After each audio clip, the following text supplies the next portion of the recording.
What is going on, baseball fans? How we doing? I got my coffee. We got Dodgers, Padres. We got some baseball today. Good day of baseball today. What is going on, everyone? How are we doing? How are we doing? Can everyone see me? Can everyone hear me? How are we?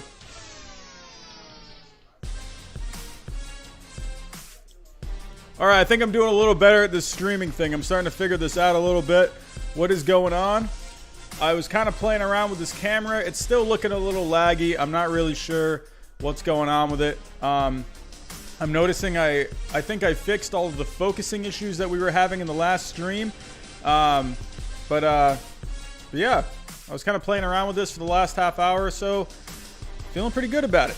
Got a new little starting soon screen going there for you. Kind of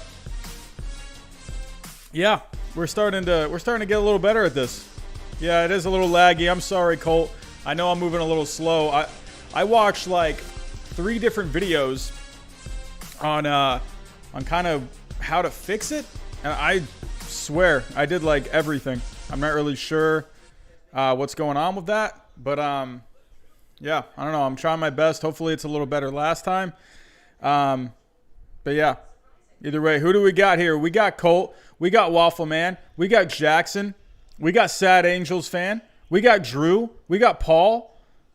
We got Jesse Camargo. What is going on? We got DMD.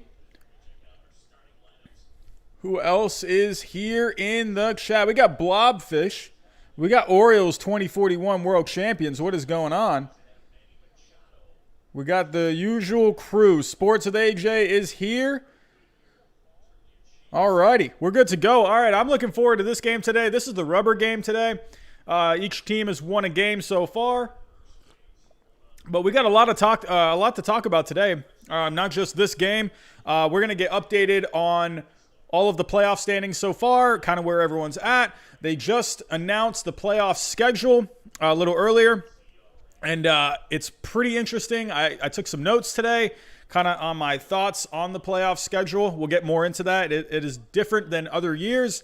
So there is a lot to dive into with that. And I really think this schedule could end up being the difference maker for a lot of teams. So let's go get a look at kind of how we're looking so far right now in Major League Baseball. So let me go get this all ready for you. Let's go get the standings.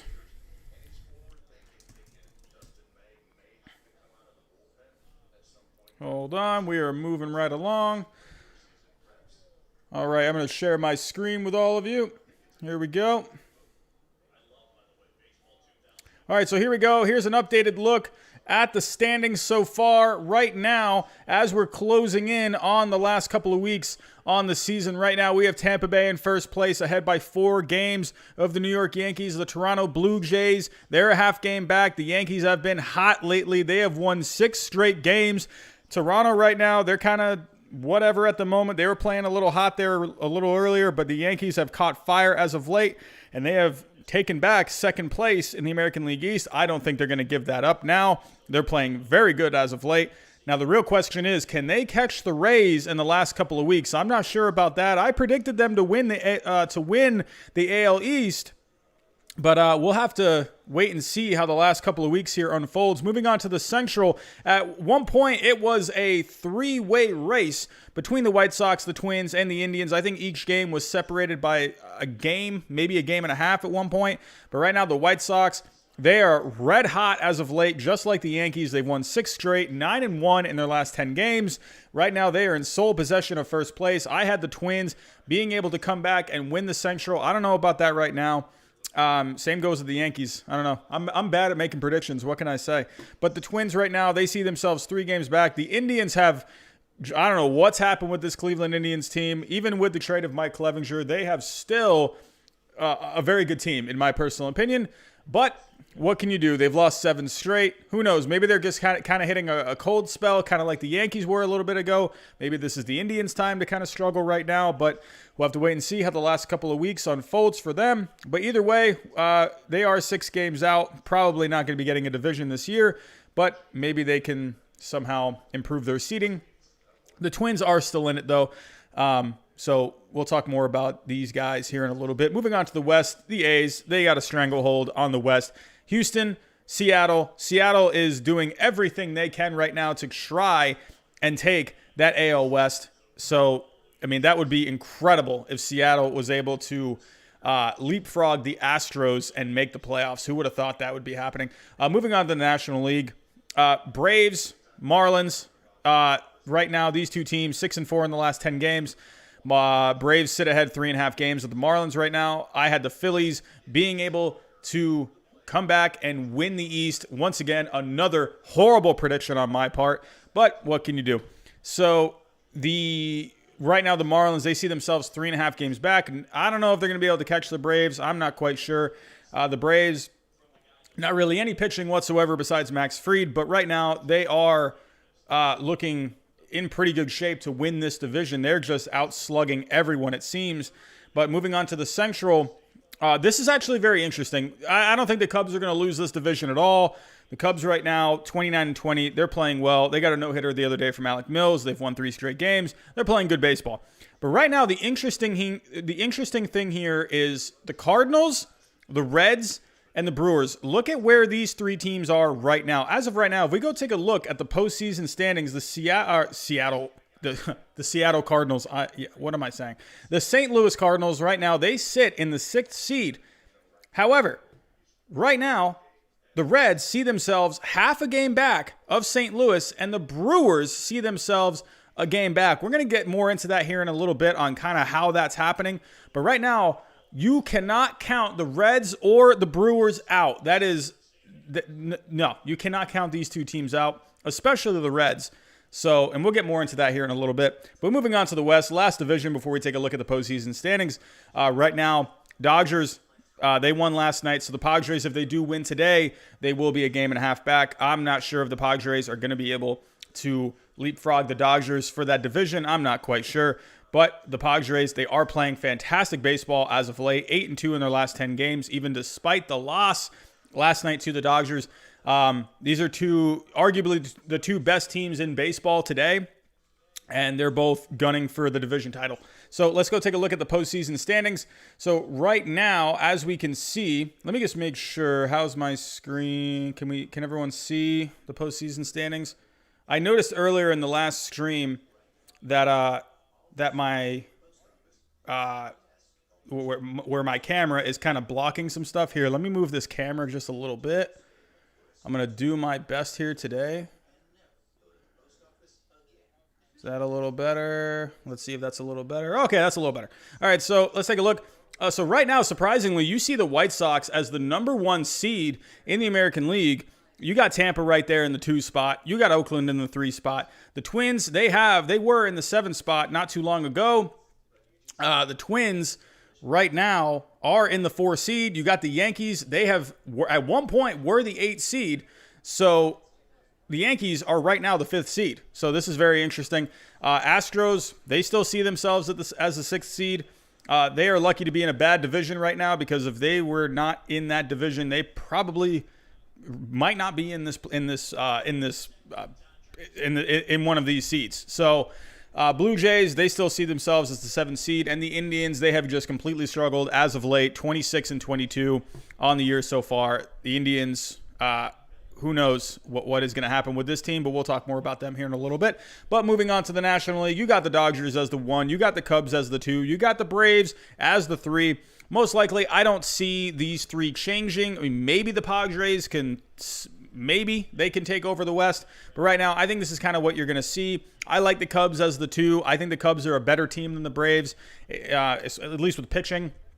The Braves definitely have a better offense. I don't know. That could go either way, I think. But then, of course, there's no way it really sucks for the Padres, because the Padres are such a good team, and they're pretty much just locked into that 4th seed. So Kind of sucks for them. I mean, the Padres are a better team than the Cubs and the Braves, but they see themselves as the 4. And then you got the Marlins, surprisingly, here in the 5 spot. Who would have thought the Marlins would be in this position right now? Even if this was just a regular 162-game season, I think right now, if people saw that the Marlins were 24-22, people would be going crazy right now. People would be having Marlins fever all over the place. So right now, I talked earlier about the Cardinals. Right now, the Cardinals, they are in the 6th seed, but they got the Reds and the Brewers breathing down their necks. You got the Phillies right there in the 7th seed, and you got the Giants here in the 8th seed. So let me come back to the chat here. What is going on? How is everyone doing today? What is going on in the chat?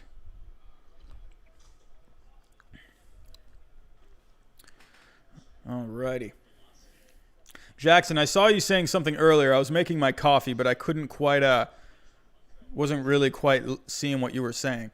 Join the Marlins gang. Honestly, I'm just on, I don't know what bandwagon I'm on right now, man. I don't know. I would find it awesome if the Marlins somehow won a World Series this year. I don't know. Tanner Houck, though, last night, he looked great, man. So that was a very nice thing to see this season finally. Something nice to see, something from a young player for this year for the Red Sox. So that was nice to see. Let's take a look. Yeah, Jackson. Yeah, it's all about that first pick, man. I don't know if the Red Sox are going to get that first pick. What do you know? Another prediction of mine gone wrong. So what can you do? What can you do? Robbie, you should start before Tatis hits a homer. Yeah, well, look, so far so good. We're doing good. I think we made it. Here we go. Yo, Robbie, what are your thoughts on Luis Garcia? Well, let's go take a look at his stats right here. I feel like someone just asked me this the other day. Someone just asked me this the other day.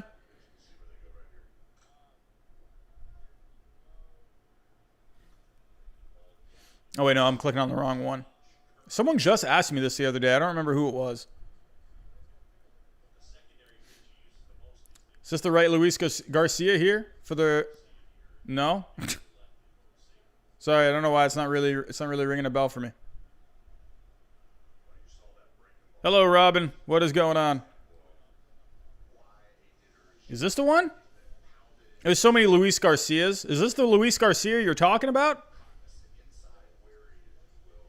There's a lot of Luis Garcias. On the Orioles?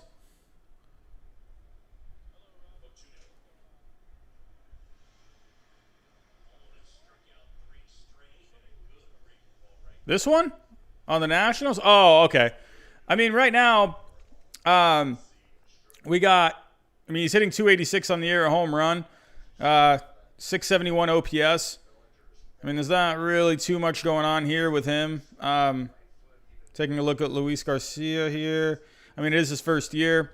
Let's go take a look at his minor league stats.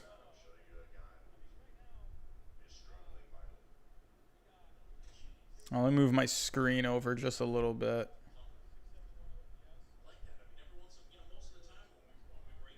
Here we go. Yeah, I mean, he's kind of, I don't know. In the minors, he's got a 685 OPS. I mean, he's averaging. He's gotten 12 home runs in the minors. I don't know. I'm not really seeing much. I mean, he's got a couple stolen bases, I guess. But I don't know. Who knows? Maybe he can turn a corner. But let's take a look here. Whoops. Oh, that's a home run for AJ Pollock, and he is on my fantasy team. Needed that. I am down right now in the playoffs in fantasy. I'm actually going to take a look at that here in a second. Oh, but AJ Pollock and the Dodgers, they are up 1-0 in this game against the Padres. If the Dodgers win this, they'll have an absolute stranglehold on the division. So, big home run there.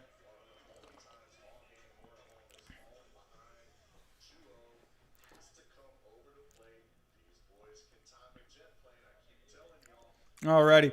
But let me get to my notes here. Just to let you guys know, Super Chats are on. There is a link in the description to Streamlabs. If you go click the link through Streamlabs, you can leave a donation through there, and you can type in a question that is much longer than the Super Chats.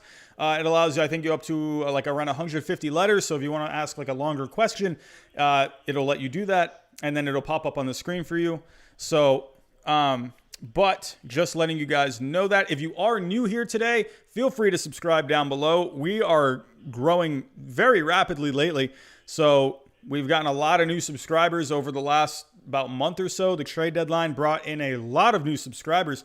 So right now with the playoffs just around the corner, hey, give this channel a subscribe. I'm going to be talking a lot of playoffs in the next couple of weeks. I got a lot of predictions coming up. Not very good at predictions, but you know what? They're fun. I like to have fun. You like to have fun. We all like to have fun. The best part about my predictions, I may be wrong with every prediction I ever have, but at least I'm not going to pick the Boston Red Sox to win the World Series every single year like someone on YouTube that likes to pick the Mets all the time. Mr. Mark. I digress. So let's move on here. Let me come back to you guys. Here we go. All right, so let me get to my notes here. Hey, what's going on, Davis? How we doing?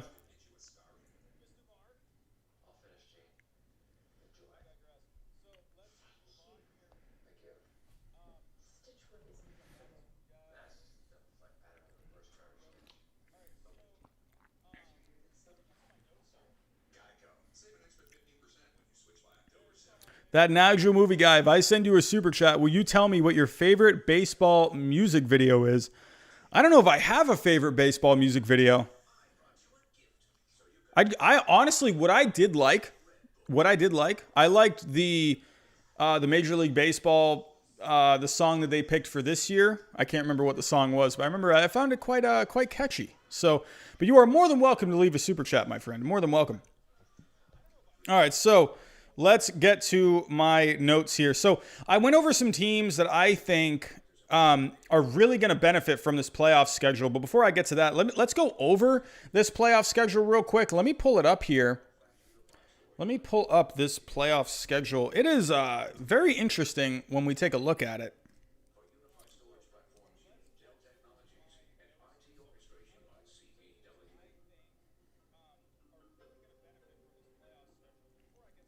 All right, here we go. Let me share my screen once again with you so you guys can see what I'm looking at. Whoops. Here we go. All right, so if we are taking a look here at the playoff schedule, so here's all the breakdowns. I'll be honest with you guys. I know a lot of people don't like the more teams getting into the playoffs, but you know what? I freaking love it, man. I really do. I know a lot of people don't, but man, when I see all these different ways these playoff seedings can go, like Houston in the 6th seed. I mean, the Houston's such a bad team, and they're the number 6 seed right now. I mean, they shouldn't even be in the playoffs. Well, actually, no, they would be in the playoffs based off if they were to do the top 8 records, they would be in the playoffs. But the fact that they're the second place team in the West right now, and that gets them the 6th seed, I think that's hilarious, honestly. I love it. I love more seedings. I don't know. I'm a bigger fan when it comes to more teams. I just am. I know people say it waters it down, but I don't know. Give me more baseball, man. That's what I love. I love it. Me and my best friend, we were just talking about it the other day, and I think it's just fun. I love it. I love seedings. I just love all the different ways it can go just because you have more teams in it. But either way, I digress. Let's move on to the schedule here. So the interesting thing about the playoffs this year, there are basically like no days off. If we go take a look here, so let's take a focus here on like AL Wildcard Series A. So that way, there's just a lot of stuff going on here on this screen. But take a look at like A. So if you look, Game 1 is on Tuesday. Game 2 is on Wednesday. Game 3 is on Thursday. Right? So no days off in between these games. These are just happening back to back to back. So there are no days off in the wild card round. If we go to the division series, best out of 5 now. The first round is best out of 3. Best out of 5 now. Let's just focus on AL Division Series A because they're all the same, basically, except for like different days and times. So take a look. Game 1 would be on Monday. Game 2 would be on Tuesday. Game 3 would be on Wednesday. Game 4 would be on Thursday. Game 5 would be on Friday. There are no days off. Usually you have a day off for the traveling, but because they're trying to get this season done and in before any cancellation or any risk of cancellation happens, they are trying to get these games going, and they're going to be in the bubble. So there's going to be no travel time needed. So there are no days off in the division series. Moving on to the league championship series, let's just say focus on the ALCS. Okay. Sunday, game 1. Monday, game 2. Tuesday, game 3. Wednesday, game 4. Thursday, game 5. Friday, game 6. Saturday, game 7. Not one day off. Not one day off. Are you out of your mind, Major League Baseball? I'm all for it. I love it. I hate the days off. I want to see baseball. I want to see playoff baseball. Give me playoff baseball back to back to back to back. I love it. I love it. I think it's great. And then, okay, when you do get to the World Series, you will have some off days. I think that is very fair, I think. So, arguably, would I have maybe a day off in the American League Championship Series? Yeah. Or in the National League Championship Series? Yeah, I would. I mean, when you got a trip to the World Series on the line, I mean, I don't know. I think it could be very helpful to have a day off. You know, I think that is nice, but hey, whatever. They're trying to get these games done. They're trying to get them done before the end of November. They don't really have, if you look, Game 7 of the World Series would be Wednesday, October 28th. That is right before November. They don't want to go into November. So World Series, they do have some off days. They would have an off day after Game 2. And if it got to that point, if it got to a Game 6, then there would be an off day after Game 5. So now when I'm really thinking about this, when I'm thinking about how there's no off days until the World Series, I have some thoughts. I kind of thought like, well, what teams would this benefit? What teams would this hurt? So when I came to think about it, to me, I think this schedule benefits teams that have maybe not necessarily the most talented starting pitchers, but the deepest starting rotations and the deepest bullpens. So those, I think for the teams that have a deep starting rotation and a really good bullpen, I think it's going to benefit those teams, because if there's no days off, you need as much talent and depth in your starting rotation and in your bullpen. And I mean, because there's no days off, there's no time to rest. And that's why I think if you have a deep bullpen and a deep starting rotation, well, then it just gives you more options. So I think the teams that have more options going into the playoffs, the more options for starting games, more options for coming out of the bullpen, I think that those teams are going to benefit the most. And I have some teams down here who I think really benefit from it. So before I get started on my teams, let me know in the chat, what do you guys think? Tell me some teams that you think this schedule benefits the most. What do you guys think? What do you guys think?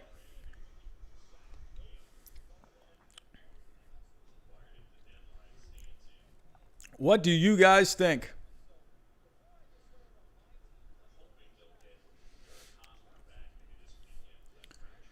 So I'm seeing Ethan Martinez. He's thinking an Athletics Dodgers World Series. That would be a very fun one.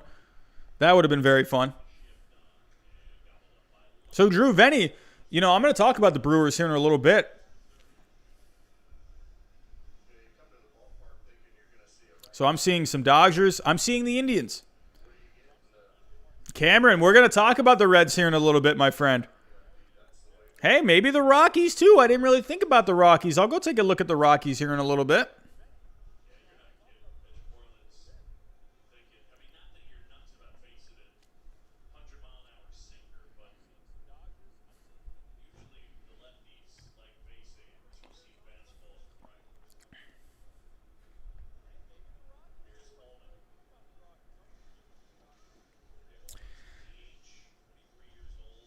So I'm seeing Yankees, Padres, Dodgers, White Sox, Dodgers, Cubs, Cardinals, Brewers.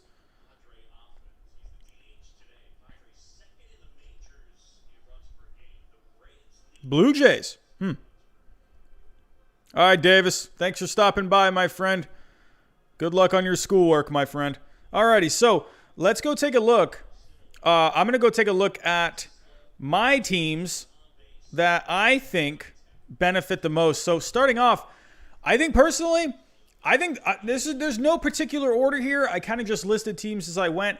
I like the Twins. I think the Twins really benefit from a schedule like this. I think they have very deep starting pitching. They have at least 3 guys that have at least 10 starts so far, and each have under 4.01 FIPs, which to me is very good. And that doesn't even include Kenta Maeda, that does include Kenta Maeda, Jose Barrios, and Randy Dobnak. That does not include Michael Pineda, Jake Odorizzi, or Rich Hill. So they have 3 guys at the top of that rotation who have performed, for the most part, very solid this year so far. But then you got Pineda, who just came back from suspension. They got Odorizzi, who just came back from injury. I think he's starting today, actually. And Rich Hill, he's a great veteran to have. He is very good. So to me, the Twins have a lot of options when it comes to starting pitching, but they also have a really good bullpen. Right now, their starting pitching, as of right now, ranks 7th in Major League Baseball with in wins above replacement. As for the bullpen, they rank 8th. They got a lot of options in that bullpen. They got Rogers, they got Clippard, they got Romo, they got Duffy. Each of those guys have under 3.55 FIPs. They got May. He has a 4.37 FIP, but he's striking out 14 batters per 9. That is really good. So right now, I think the Twins really benefit from a schedule like this. I mean, they got a lot of options that they can go to, and with no rest days, that's going to be very helpful. So what do you guys think in the chat? Do you think the Twins, give me a thumbs up if you think the Twins right now really benefit from a schedule like this. Tell me what you think down below.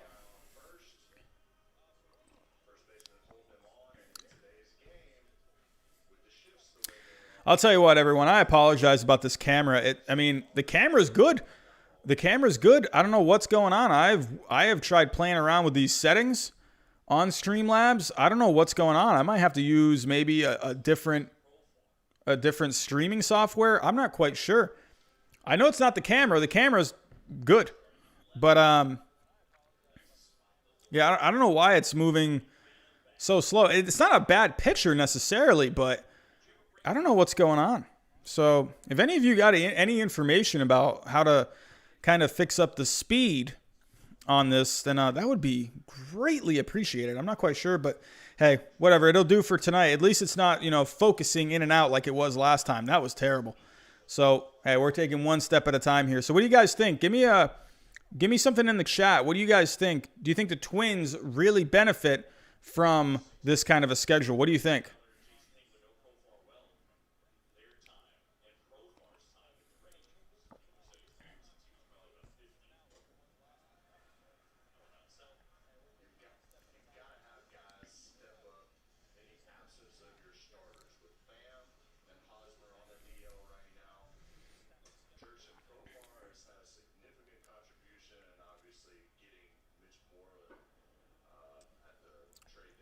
So I see a no. No, the Twins do not benefit.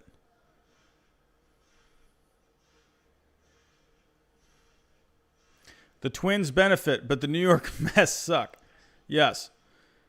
Is the playoffs working differently because of COVID? Yeah, because they're trying to get the season done as quick as possible. So Twins don't benefit because they can't put a starter in their bullpen. Yeah, well, Drew, I think you could have Rich Hill come out of that bullpen. I think Hill could come out of that bullpen. I'm not sure what Hill's stats are necessarily when it comes to pitching and relief. But let me get to my next team. So the next team that I have are the Cleveland Indians. So right now they have the best pitching staff in all of baseball. And wins above replacement, and that doesn't even include Mike Clevinger. So They are struggling lately. Like I mentioned earlier, they are struggling lately, but this pitching staff is fantastic. They got Shane Bieber, probably going to win the Cy Young this year. I think that's as sure of a bet than anything right now in baseball. Shane Bieber, I mean, he could even win the MVP this year, I think, in the American League. You got Savali, you got Carrasco, you got Plesac. They're all having good, solid years. They got Tristan McKenzie this year as well. He's an option. And right now, they have a bullpen that ranks 7th in the American League. They got Brad Hand. They got Karinchak. They got Phil. Is it Phil Maton? Phil Maton? I don't know how to pronounce that. I'm going to say Maton. Maton? Phil Maton. I'm going to say Phil Maton. Oliver Perez, Cal Quantrill, who they just got. They got Hill. They got Simber. I'm going to say Simber. But they got options in that bullpen as well. It's a bullpen that ranks 7th in the majors. Or actually, no, 7th in the American League. I apologize. 7th in the American League. So it's not the best bullpen in the American League, but they have options in that bullpen. So, but I think having a deep starting rotation like that, I think that's going to be very helpful for them. But right now, they really need to get their act together. So what do you guys think? Cleveland Indians, do you think this schedule benefits the Cleveland Indians? What do you guys think? What do you guys think? Give me a thumbs up in the chat if you agree. Thumbs down if you do not agree. Nick, Robbie, do you think DeGrom is a Cy Young favorite because of the start Darvish just put up? I think he is. Also, he's starting today. DeGrom's going to win that Cy Young. I am terrible at making predictions, but you know what? I like Jacob DeGrom winning that Cy Young. I really do.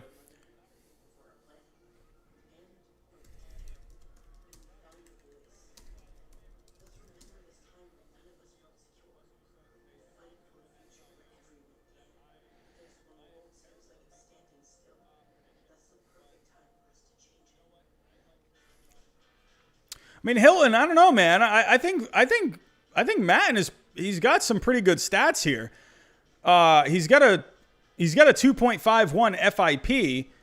He's got about 12 strikeouts per 9. His walks are under 2 per 9. I mean, I don't know. He's having a pretty good year on paper at least, and his FIP looks pretty good. So I got to disagree with you on that one, my friend. So yeah, Drew Venny. Yeah, I agree pretty much. That's kind of what I was saying before we kind of got started. So if anyone that has, I wouldn't, but like this, but I'm going to get more into this as we go on. I think it's the teams that have the deep starting pitching, not necessarily like the Yankees who have like a Garrett Cole, but then after Garrett Cole, I mean, they do have some guys, like they got Tanaka, they got Montgomery, who's been okay. They got David Garcia, but like I don't know. They're not really, I don't know. Is that a rotation you can really rely on in the postseason? I'm not quite sure. But we'll get more into that. So, but yeah, Campan Baseball agrees the Indians definitely benefit. Hayden, what's going on, my friend? What is going on? Do you think Pete Alonso will come out of his slump in 2021? Also, what are your thoughts on Steve Cohen? So, Alonso's kind of had this weird year. Let me pull up his stats. So Pete Alonso, he's got some homers. He's doing that. Yeah, I mean, I don't know. I think Pete Alonso, the power is always going to be there, but is he going to be kind of this next like Chris Davis kind of a thing, like where he's going to be, striking out a ton, I don't know. So lots of strikeouts so far this year. I don't know, man. I don't know. I mean, he's definitely going to hit for power, that's for sure. So, I mean, he's not really getting on base this year. That's kind of the alarming thing. At least like last year, he had a good on base. He had a good slugging. But this year, his OPS is 751. His OPS is almost 200 points lower. So, I mean, I don't know. This year to me, I don't know. I think this is just such a weird year. I think a lot of guys, I don't know. This year was just kind of whack from the start. I think next year they're all going to have a fresh start. So, but what are else? What else are we saying?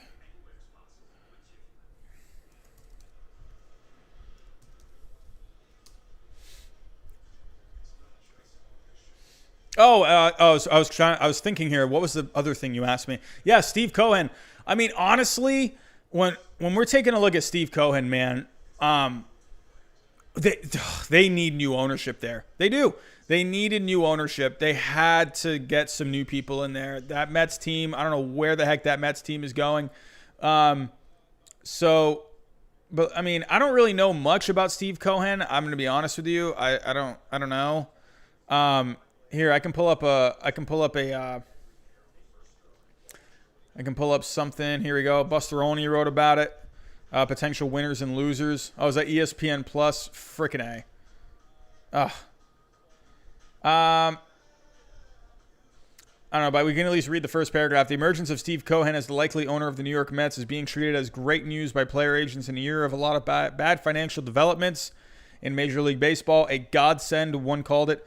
Cohen will become will become the richest owner in baseball if his purchase of the Mets is approved by at least 23 of the other 29 owners, and there's natural concern among some agents that part of the vetting process will be the application of subtle peer pressure, or not so subtle, with others warning the newcomer against jumping in and immediately flexing his financial muscle.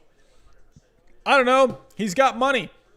I mean, he's got money. I'm not necessarily saying that's going to be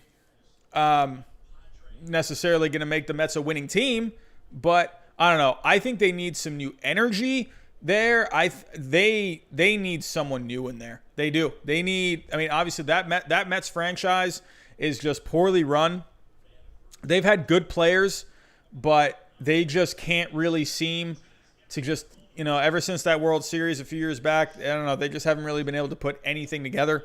And they've had some decent teams. They've had some good talent. So I don't know. I think they need someone new atop that franchise. So we'll have to wait and see how that happens. But it still has to be approved by all the owners. So, but let's take a look. All right. So one other team that I have that I think benefits from this playoff schedule coming up, a team that we're watching. The Dodgers. The Dodgers, they got 5 guys on that starting pitching staff, they have had 5 guys that have at least 6 starts this year. That, to me, that's pretty deep if you ask me. Not necessarily the best in terms of statistics this year. They do rank 13th in Major League Baseball in starting pitching wins above replacement. But they got some good guys here. They got Kershaw, they got Buehler, they got Dustin May, they got Julio Urias, they got Tony Gonsolin. That to me, those are some options that are pretty solid. Kershaw's having a really good year this year. Buehler, I feel like no one's been talking about Walker Buehler this year. I haven't heard anything about Walker Buehler this year. To be honest with you, every time I turn on a game on ESPN, I always see Dustin May pitching. I think Julio Urias started one game. But moving on, though, as of right now, the Dodgers have the best bullpen in the National League. They have 4 guys with at least 20 games and an FIP no higher than a 3.60. That's very good. So they have the best bullpen in the National League, and they rank 3rd in Major League Baseball. They have 7 guys with at least 10 games out of that bullpen. So they have 4 guys with at least 20 games out of the bullpen and 7 with at least 10. And that doesn't even include Joe Kelly or Alex Wood. So right now, the Dodgers, they have a very deep bullpen. They have a lot of options. So this is why I think that the Dodgers are a very obviously, everyone knows this, but to me, with this kind of a schedule, I think the Dodgers are a very dangerous team because they just have so many options, right? Where other teams don't have as many options, right? The Dodgers have so many guys to pick from. They can kind of just pick someone out of a hat, and you're probably going to get a good starting pitching performance that day, or you're going to get some solid work out of the bullpen. So right now, the Dodgers definitely benefit from that kind of a schedule with no days off. So the Oakland A's benefit.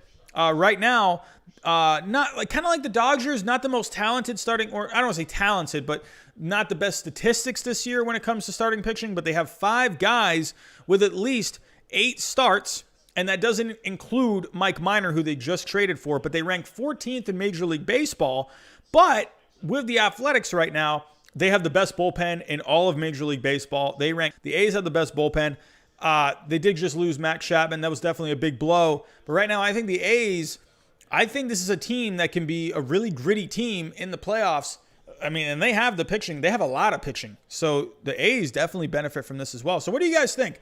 I think all of you will pretty much agree that the Dodgers are going to benefit. But what do you think about the Athletics? How do you think the Athletics are going to fare with this type of a schedule? Do you think the Athletics are going to benefit from this type of a schedule, or do you think they're going to hurt from this schedule? Give me a thumbs up if you think the A's are going to benefit. Give me a thumbs down if you think the A's are not going to do well with this schedule.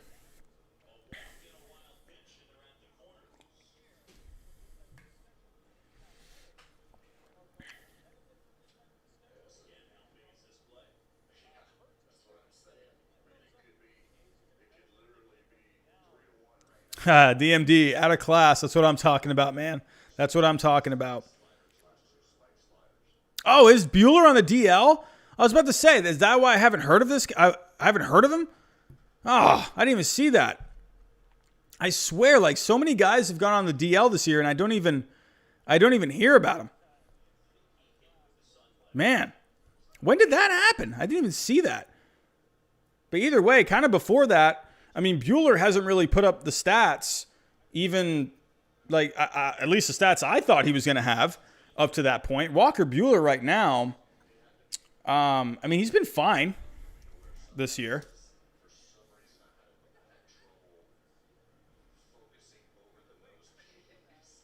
But right now, Walker Bueller, I mean, you know, he's been fine. I mean, right now he's got a 3.86 ERA through 7 starts.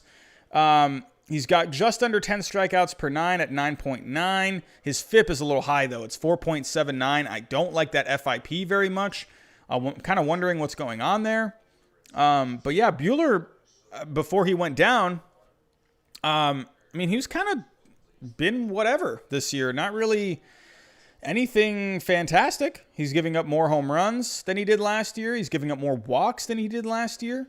So yeah, Bueller, I mean, hopefully he can come back and he's kind of resolved those blister issues. So, but that's the good thing about the Dodgers is they have so many options, right?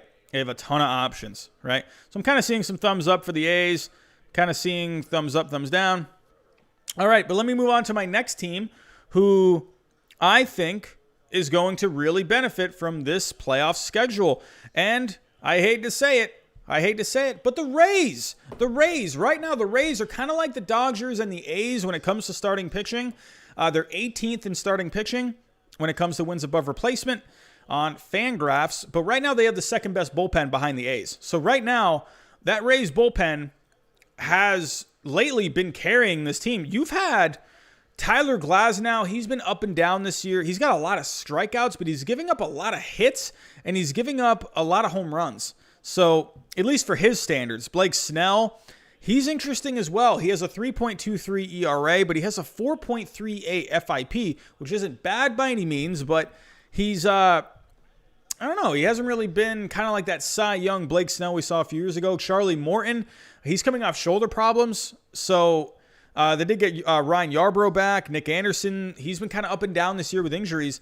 So right now, I do like the Rays bullpen, but I question that starting pitching a little bit. But I think if there's any team that can handle that kind of a schedule, I think the Rays are one of those teams. Because the Rays, what Kevin Cash, the way Kevin Cash handles the pitchers, they just do patchwork like no other. They can just find guys to put in the right situations like all the time. They're always pushing the right buttons.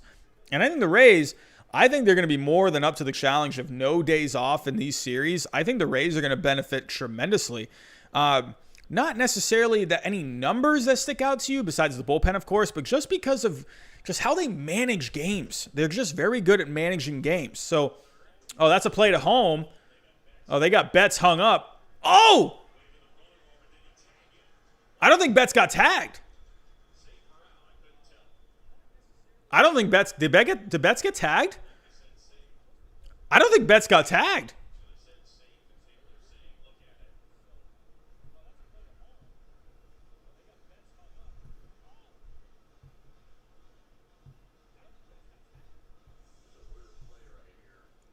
No, he didn't get tapped. Maybe on the leg. Ooh, that's close. That doesn't look conclusive, though. You'll see it here. Oh, I think he missed him. I think he missed him. I don't think he got him. No, I don't. That's not conclusive. That's not conclusive. I saw Machado. His hand kind of just. I don't think he got him. If he did, it was like a brush. But I don't think that's conclusive on the footage. I don't know. Because Machado, there was like not one like stopping point. Maybe he did. Once they slowed it down, it looks a little better.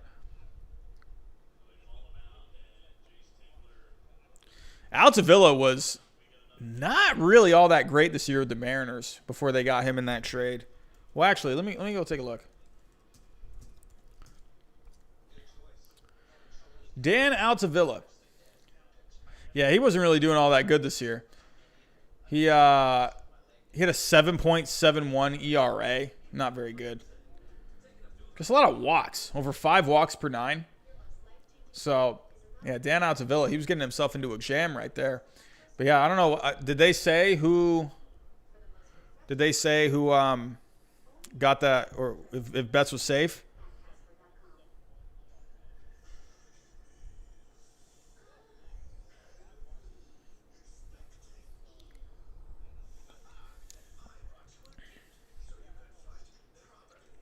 Yeah, League G, he was not very good.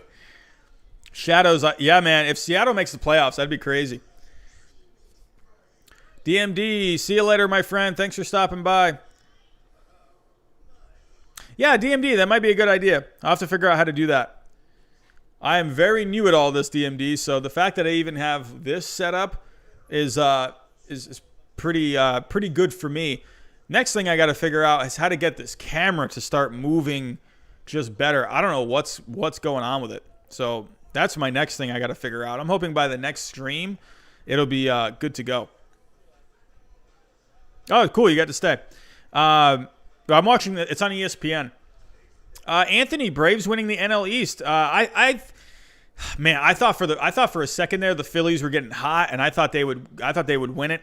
But yeah, man, I don't know. The Phillies just cooled off. As soon as I said they were going to win the East, they just decided to cool off. So, yeah. All right. But as we're on a commercial break right now, let me get back to my notes here. But right now, so the last team that I said that could really benefit are the Rays. I just think the Rays have a lot of injuries. I think with the Rays, it could go either way. It could really work against them, this type of schedule, or it could really benefit them. So right now, with the Rays, it could go either way. I think, if anything, it's going to help them more than not. So, all right, this game's back on. You know what I'm going to do? I'm going to pull up game day. So we got to mention earlier that we should put the scoreboard up. So you know what? I'm going to do that. I'm going to put the game day on. And that way we can kind of see what is going on. Game day. Here we go. All right, cool. There we go. I think this will be good. This will be good. Let me make this. Whoop, no. Make this a little bigger.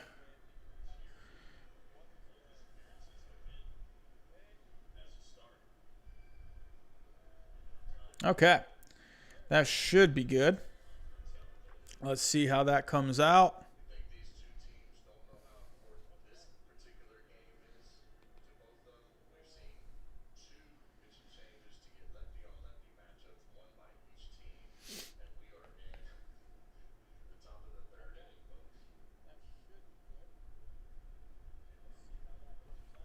Hold on, let me move this over just a little bit. There we go. Let's see if we can see the scoreboard that way.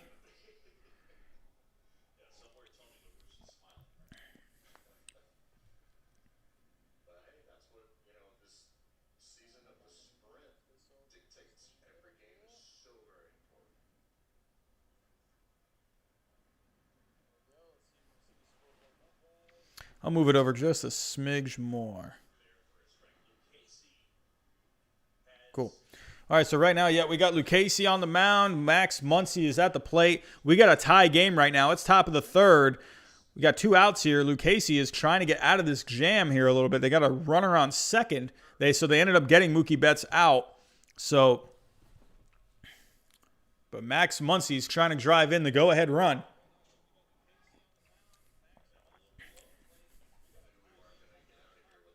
Let me see if I can fix this just a little.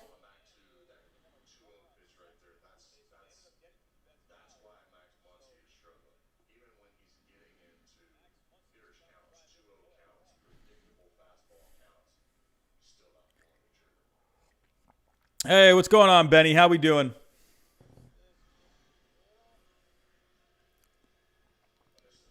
How are we doing? Addie's Math Operation Workshop. What's going on, dude? Welcome, welcome, welcome.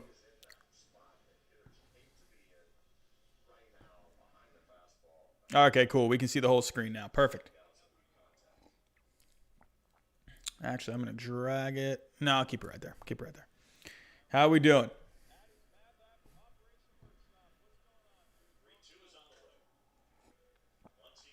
Oh, that's a base hit. That is in. What an at-bat from Muncy. What an at-bat. Wow, that was just fair. Dodgers got a 2-1 lead here in the top of the third. Lucchesi came on in, and he could not hold it. So let me get caught up on this game a little bit. So they had Morahan start. He had 2 innings, gave up. So these are the 2 runs on him. But right now, the Padres, they're down 2-1 now. So the Dodgers, they just got a good offense top to bottom. So Muncy with the RBI. And the Dodgers are still threatening. They got 2 on here, runner on second and third. So they're in position here to make this a more wide open game.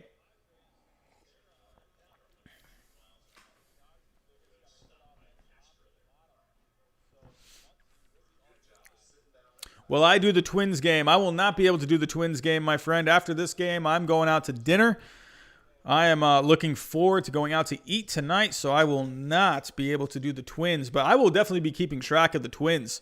So, Lee G, that trade seems to have been decent for both sides. Terrens and France have been pretty dang good so far with us. Yeah, France has been hitting really well. I mentioned in that video last night, I think he was hitting so far 364 or something like that. So see where that was hit in the zone. Can we look at that? Does it show us? Can we see that? Oh, so here we go. Yeah, wow.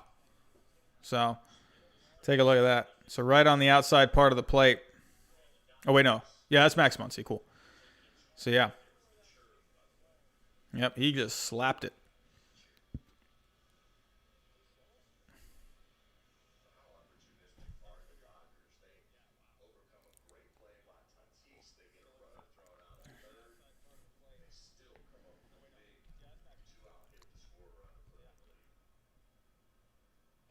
Red Sox, hello. What is going on?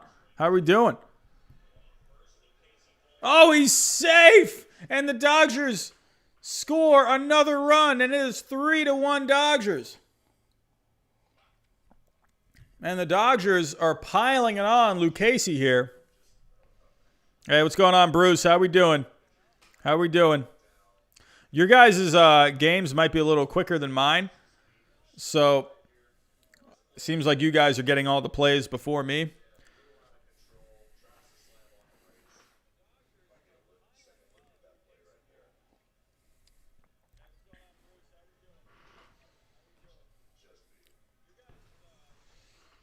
So right now, who did the... Yeah, that was... Yeah.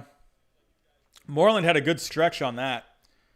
It's very interesting seeing Mitch Moreland in a Padres uniform. Very interesting seeing him in a Padres uniform. So I'm going to go over some more teams here after this inning is over. So let's see if Lucchesi can get out of it here. Oh, that's a grounder back to Lucchesi on to first. And the Padres are finally out of this inning. So the Padres, they got some work to do to try and get back in this game. So they're going to have to get it done against So right now they had Gratterall open the game, and they had Kolarek come in the last inning. So, yeah, Padres, that offense is definitely good enough, though, to make stuff happen. So this could end up being a really good game. But let's move on to my next teams that I had written down here. So I was kind of mentioning earlier some teams that should benefit from a playoff schedule with no days off until the World Series. So two other teams that I have are teams that we should really keep an eye out for are the Reds and the Brewers. I'm going to be honest with you. I don't like the Cardinals this year. I didn't like the Cardinals coming into this year. I thought the Cardinals were kind of weak in a lot of spots, but and right now I thought maybe, the Cardinals always just seem to find a way to get into the playoffs, what seems like every single year, but I'm not liking the Cardinals right now. Right now, I am really liking the Reds. I am really liking the Brewers. So let's go take a look at kind of how these guys are doing. Going back to the standings. So right now, in the NL Central, Milwaukee, they are 4-6 in their last 10 games, but they're still right there. And they're six, and the Reds are 6-4 in their last 10 games. They've won 4 straight right now. But I did look up the statistics in the last 10 games. The Brewers have the third best bullpen, and the Brewers have a top 3, and they're top 3 in starting pitching in the last 10 games. So the Brewers have been pitching very well lately. It's not really showing in the win column, but they are pitching well, both starting and out of the bullpen. And the Reds have been really good too. The Reds have have had top 3 starting pitching in the last 10 games, and the Reds, their bullpen has been in the top 10. So they did just have Sonny Gray go on the DL, so they're not even sure if he's going to even come back for the regular season. But right now, the Reds, they're a half game back. The Brewers are a game back. I'll tell you, if I were to put money on it, I'm going to go with the Reds, man. I think that but the thing about the Reds too, if we take a look at the Reds schedule, they have a schedule here that kind of benefits them. They do have a couple of tough series, but they have had the benefit of, they took 2 of 3 against the Cardinals, so that was helpful. But then they had 3 against the Pirates, and they got the Pirates tonight. And then they got a tough series against the White Sox over the weekend. And then this is going to be an interesting series with the Brewers. So they got 3 against the Brewers. So that's going to be very interesting as well. And then they got a tough series against the Twins. So, and the Twins are going to be playing hard these last 3 games because they're trying to improve their seeding. They're trying to win the division. So this is going to be an interesting schedule for the Reds. If I were to take a look at the Cardinals, can I get to the Cardinals from here? No. So let me go to the Cardinals schedule. Cardinals, taking a look at what they have left. So I actually haven't even looked at the Cardinals schedule. But yeah, the Cardinals, they got 4 against the Pirates, or they got 5 against the Pirates. Oh, I don't know, man. This actually might end up favoring the Cardinals a little bit. The Cardinals have 5 against the Pirates. That is the worst team in baseball right now. They got 3 against Kansas City. They have been pitching pretty well lately, but then they got 5 against the Brewers. I mean, this could go either way. Right now, the Cardinals, now that I've looked at their schedule, the Cardinals have at least in my opinion, an advantage in the schedule. I thought the Reds had a bit of an easier schedule, but the Reds have taken advantage of the Pirates in the last few days, and yeah, I don't know. This could go either way, but my goodness, with the Reds, that pitching is just so good. Even without Sonny Gray, you got Trevor Bauer, you got Luis Castillo. I mean, the Reds are doing really good. So, but this is going to be interesting. This NL Central is going to be very tight, or maybe not for the division, but for these spots in the playoffs for the second place spot. That's going to be just very fun to watch. I mean, kind of not great teams going for that spot, but whatever. It's close. It's fun. That's what I like to see. So, yeah. But definitely keep an eye out for the Reds and the Brewers, because I think if the Brewers get into the playoffs, they have some really good pitching, and they can end up being a surprise team. Maybe make it out of that best out of 3 wild card round. I think the Reds could make it out of a best out of 3 wild card round. Why not? They got, if Sonny Gray's healthy, you got Trevor Bauer, Sonny Gray, and Luis Castillo. I mean, that's very good if you ask me. You got a bullpen that's been pitching better as of late. So I'd say keep an eye out for the Reds, man. And you got the Brewers, too. You got, Brandon Woodruff right there at the top. You got Josh Hader in the bullpen. I'm going blank on his name. Hold on. Taking a look at the Brewers right now. Dustin May is in the game, so they're looking for a few innings out of Dustin May. But right now, with the Brewers, going to their bullpen. Oh, that's who it was. It was Devin Williams. He's been pitching awesome this year. I mean, he's actually been way better than Josh Hader. But Devin Williams has been nasty. They got Eric Yardley. ERA is good. FIP is a little high. Or higher at least. And then, you got some decent guys. You got Freddie Peralta. He's been pitching really well this year. 2.15 FIP. But right now, for the starters, Brandon Woodruff, Adrian Hauser. Adrian Hauser, kind of a little disappointing to me this year. I thought he could have been a breakout guy this year, but he has not really shown it on the stat sheet. But, Josh Lindblom, he's kind of been So, not a bad FIP. But, yeah, Brandon Woodruff, he's been very good this year. Really like Brandon Woodruff. But, even Corbin Burns here. Corbin Burns, he's been very good. 1.98 ERA, 1.94 FIP. So the Brewers, they've had some really good pitching. If we go take a look at the Reds, let's take a look at the Reds.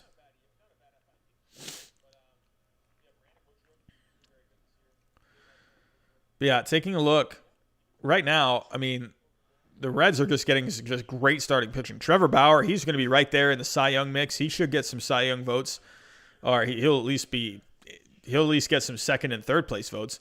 Luis Castillo, he's been pitching very well lately. He's been helping out my fantasy team a lot. Sonny Gray, like I said, he's out with the injury right now. Even Tyler Mahle, he's been okay. Desclafani, he has just not been that good. So, I mean, but the Reds, they got some pretty decent starting pitching. I wonder about the bullpen a little bit. They're kind of just right now. But if you take a look here, I mean, there's just not really. I mean, I see Raisel Iglesias, 2.26 FIP.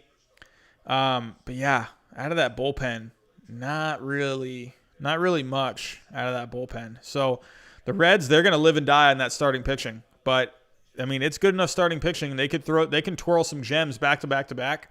So, but yeah, what do you guys think about the Reds and the Brewers? Do you guys think the Reds and the Brewers can end up making the playoffs? What do you think? What do you think?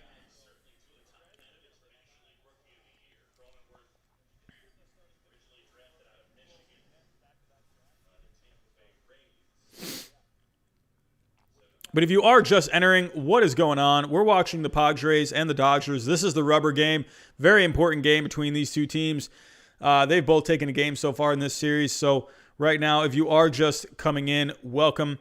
We're watching this. We're talking the Major League Baseball, the playoff schedule for this year, that there's no days off during this playoff schedule, which is insane to me. No days off whatsoever until the World Series. So right now, I'm going over some teams where I think some teams that benefit. I'm going to go to some teams that do not benefit in a little bit. But yes. So what are you guys talking about in the chat? What are we talking about? Dustin May, Gonsolin are great. Yeah, man. Josh Hader. Yeah, Josh Hader's got that long hair, man.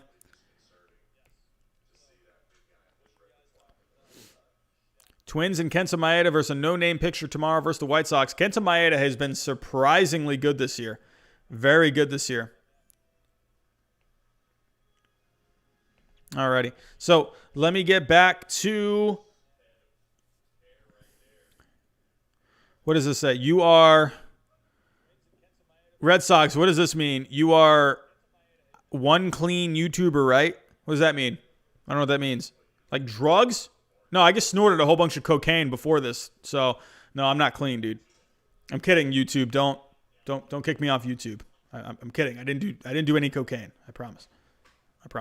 All right, so let's go over to Here's some teams that I think really don't benefit from this type of a schedule with no days off in the playoffs.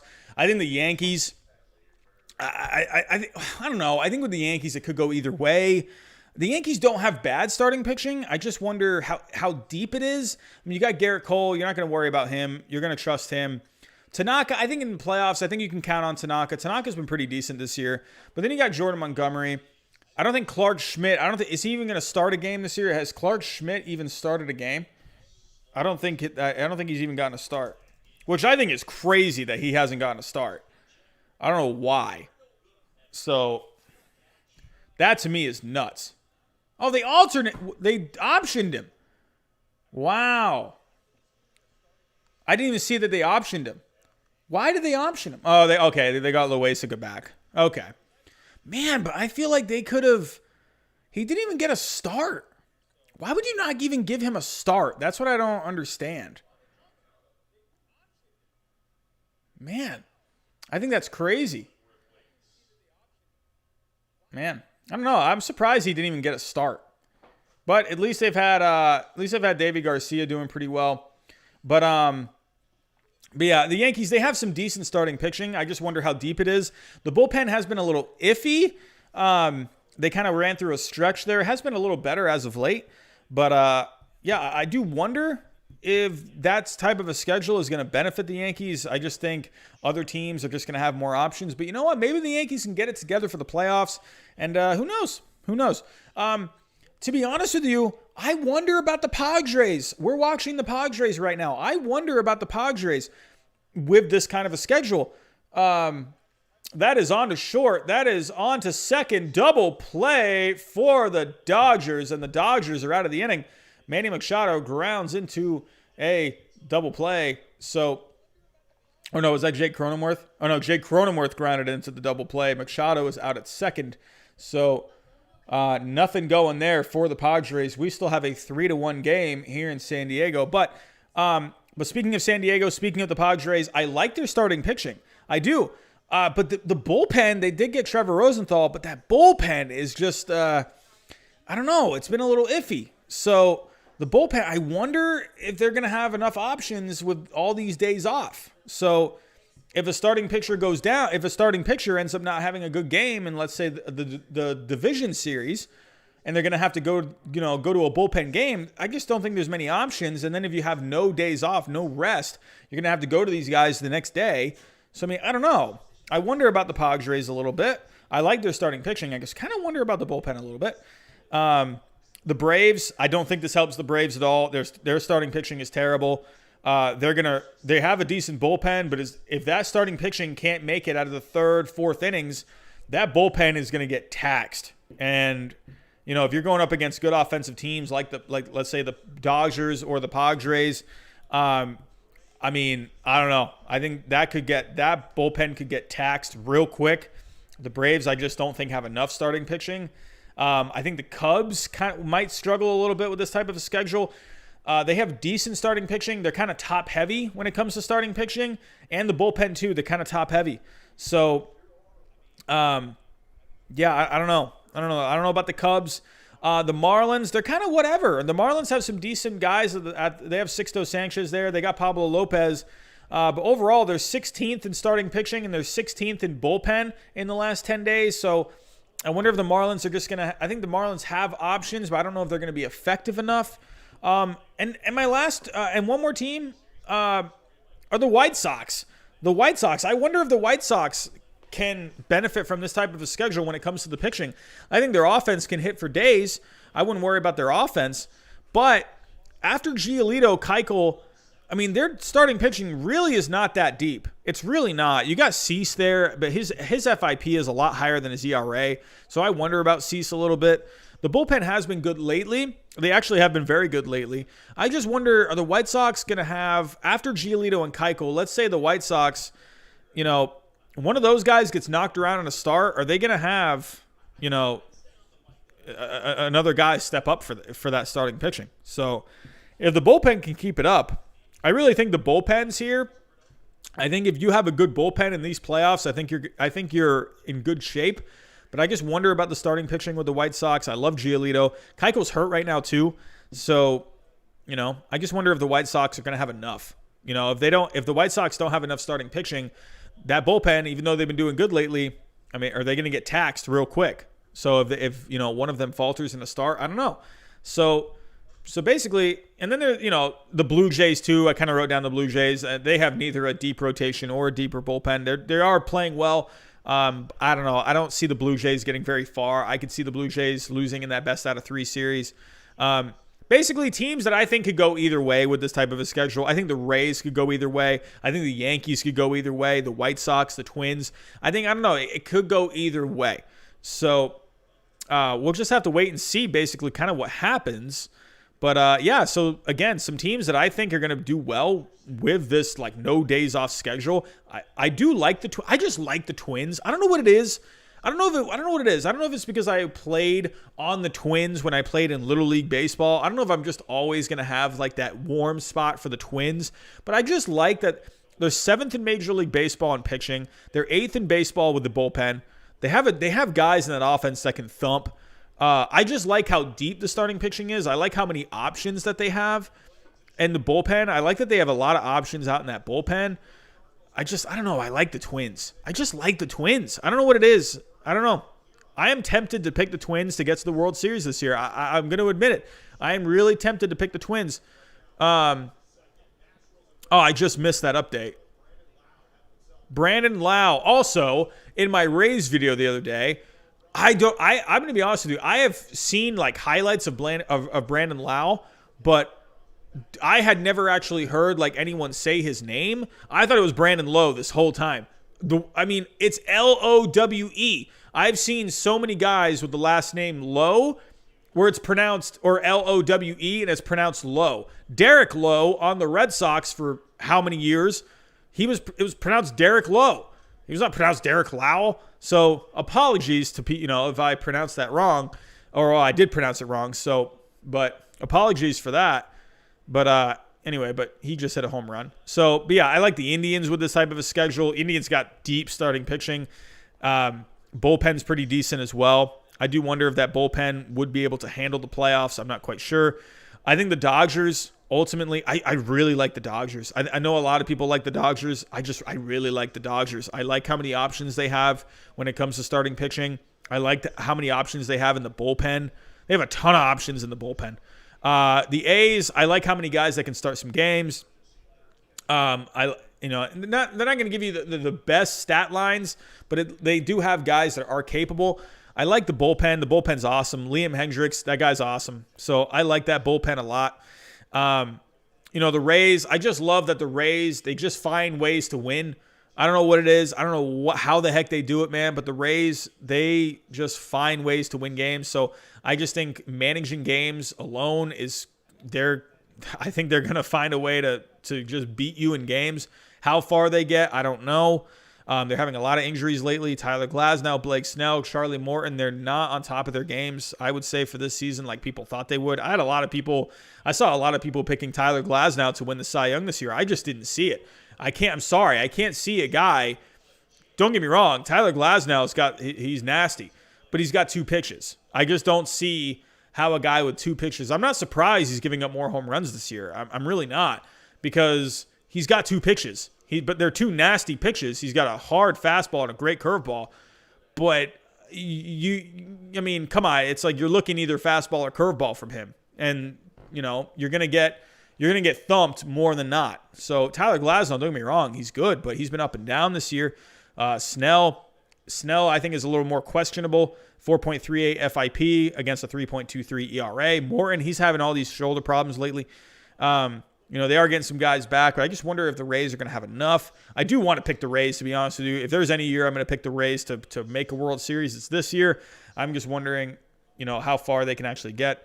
And again, some teams I'm wondering if they're going to make it very far in this type of a playoff format. Yankees, Padres, Braves, Cubs, Marlins, White Sox. I'm not quite sure.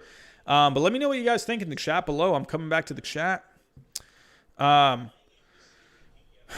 Here we go. Robbie, I once went to Petco Park because my aunt worked at a Petco, and we got to sit at the sweet section. That's cool. I'd love to go to Petco Park, man. Nah, the Twins. I just like the Twins, man. I like the Twins. Come on, Twinkies. Come on. Do it this year, man. Come on. Oh, Keiko's on track? Good. Schmidt just had an ill-advised relief appearance in the middle of an inning. He should be starting, especially considering the team has no days off from here on out. That's what I don't get.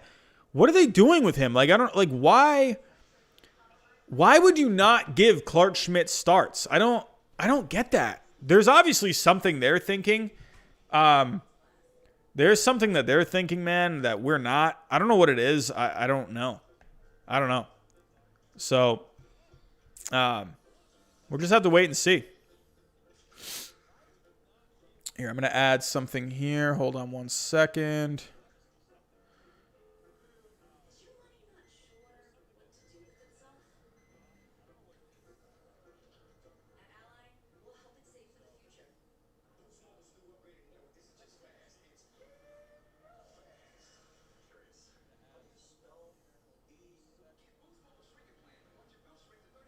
There we go. Forgot to add that on this screen.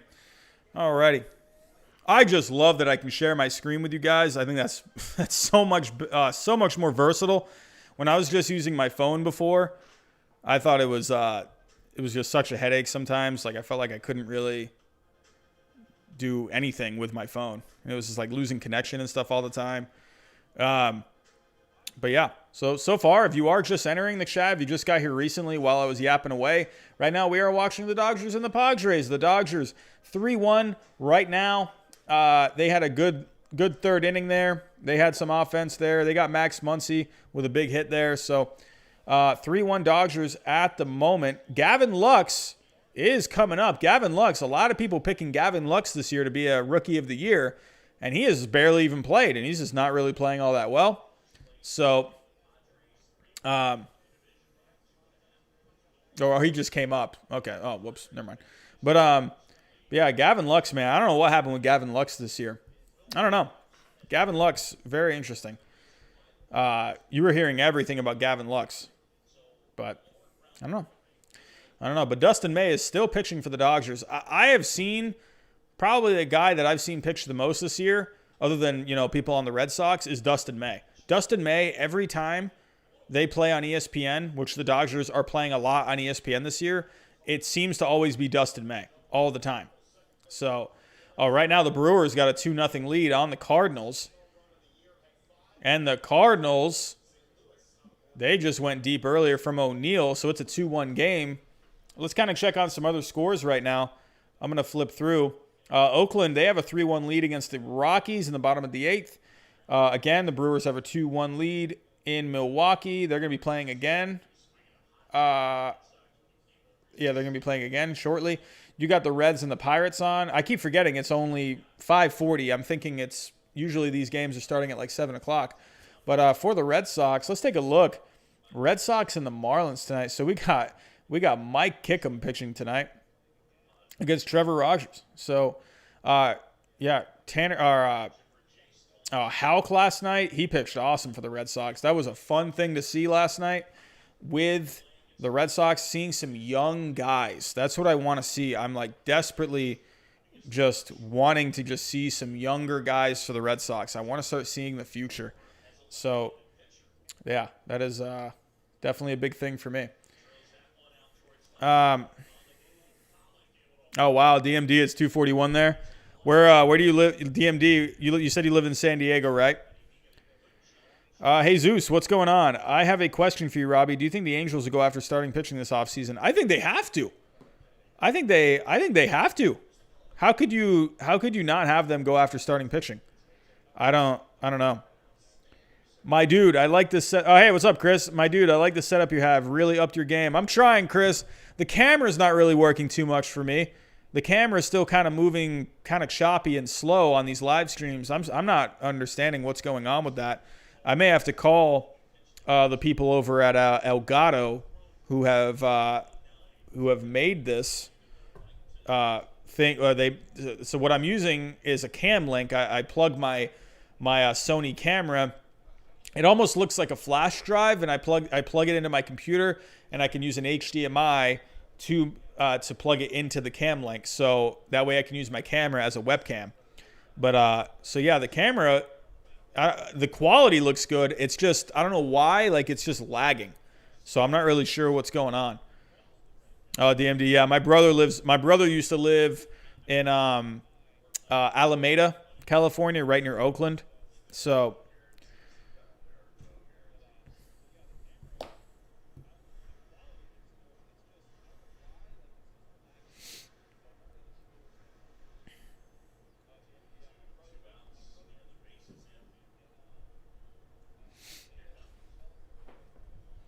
who do we got up right now? Oh, whoops, I'm not even on the game.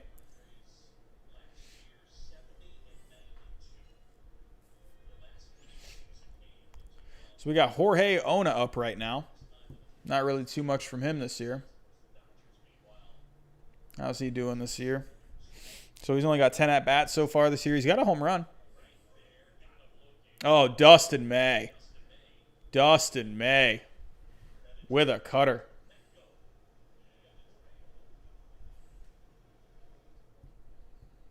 Dustin May is nasty, dude. He's throwing 99-mile-an-hour sinkers. That is nasty.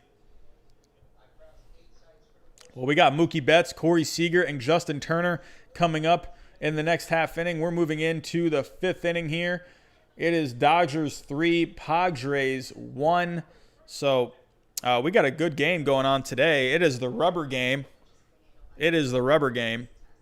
And, yeah, there's a lot of implications on this game. If the Dodgers win this game, Padres will fall to 3.5 back. But if the Padres win this game, then they'll only be 1.5 back behind the Dodgers. So my prediction, I think the Dodgers are going to end up they'll end up winning this division this year. But, hey, San Diego, they could definitely turn that around. That's for sure. You know, I just noticed right up here. Oh, you guys can't see it if I scroll down. Can you guys see it? Hold on. So I just noticed the San Diego color back here. It's still navy blue. They never edited that. They got to make that brown. They got to make that brown. I don't know why they're not doing that. Come on, MLB. But yeah, what are you guys talking about in the chat?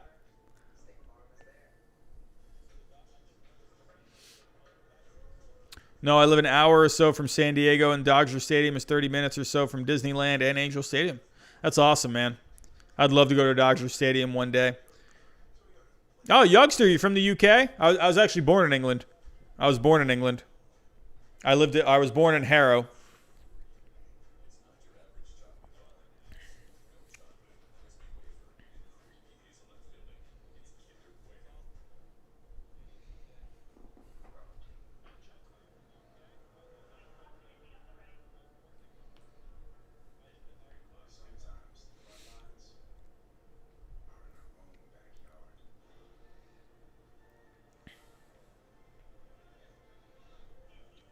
My Angels are done. We'll hopefully get an ace next offseason. 1-2 punch.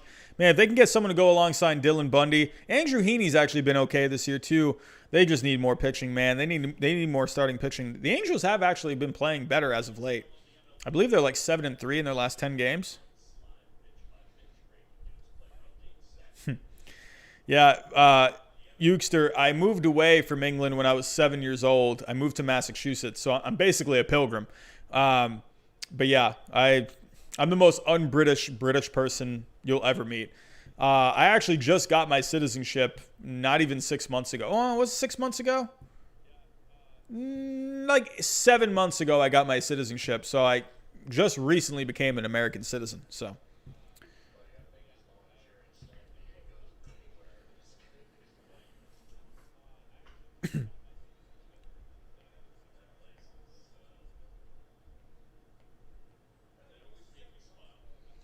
Wow, just like that. We started this stream today at like 4:20.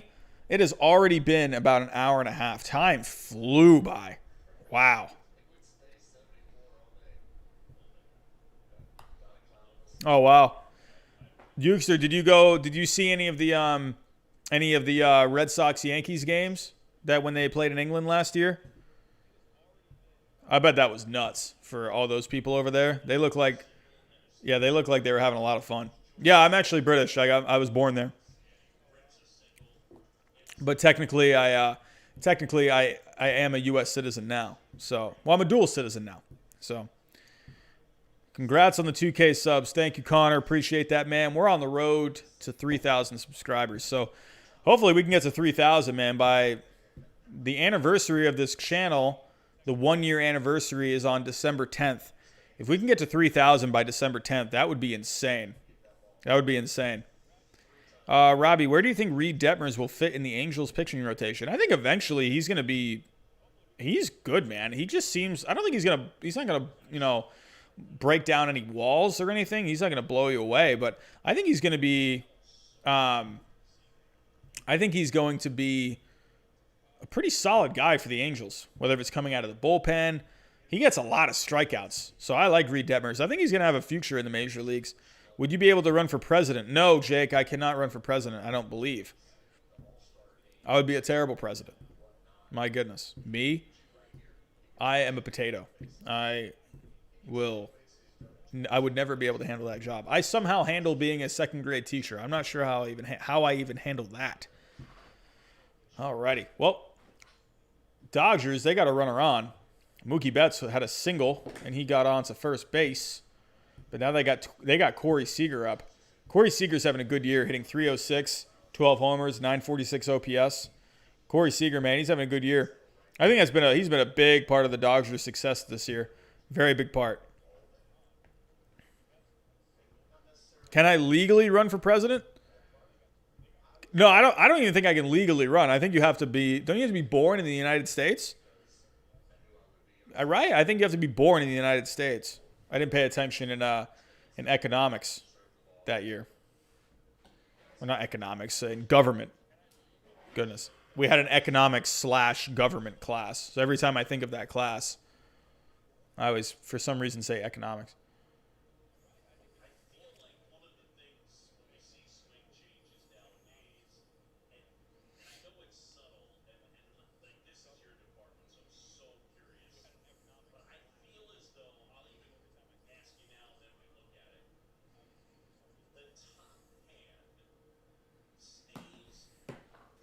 Ugh. Congrats on 2K, by the way, brother. I remember when I was a subscriber with 100. I know. Dude, you were like one of the first. Jake, you were like one of the first. Like, honestly, you weren't the first channel I ever saw, but you were definitely like one of them. I remember when I had I think I had like around 50 subscribers, or maybe like 70 or like 75. But I remember when you went on with Home Baby Baseball, I remember you guys were talking about the Phillies. That's when I first noticed your channel. And yeah, I think I had like around 70 subscribers at that time. I think. But yeah, definitely it's come a long way, man. It's come a long way. I appreciate that, man. Hopefully we can get to 3K soon. That'd be awesome. If we got to 3,000 subscribers, that'd blow my mind. Definitely would blow my mind, man. You have to be born in the U.S. or your parents have to be U.S. citizens. Yeah, Sean. Yeah, so I'm out. I will never be the president of the United States. Taddeo, you ready to lose with my Marlins? Absolutely. I am absolutely ready to lose to the Marlins. I want the Red Sox to lose every single game for the rest of the season. We need to tank for Kumar, man. If we get Jack Leiter, I'd be happy too. I'd be happy with getting Jack Leiter. We're not going to get Kumar, I think. Let's go take a look kind of where teams are at right now. Corey Seager with the strikeout. So there's one out for the Dodgers. Yeah, right now, Boston, they have the third worst record. Oh, no. No. Come on. Start losing games. Come on. Just get the second worst record. That's all I ask.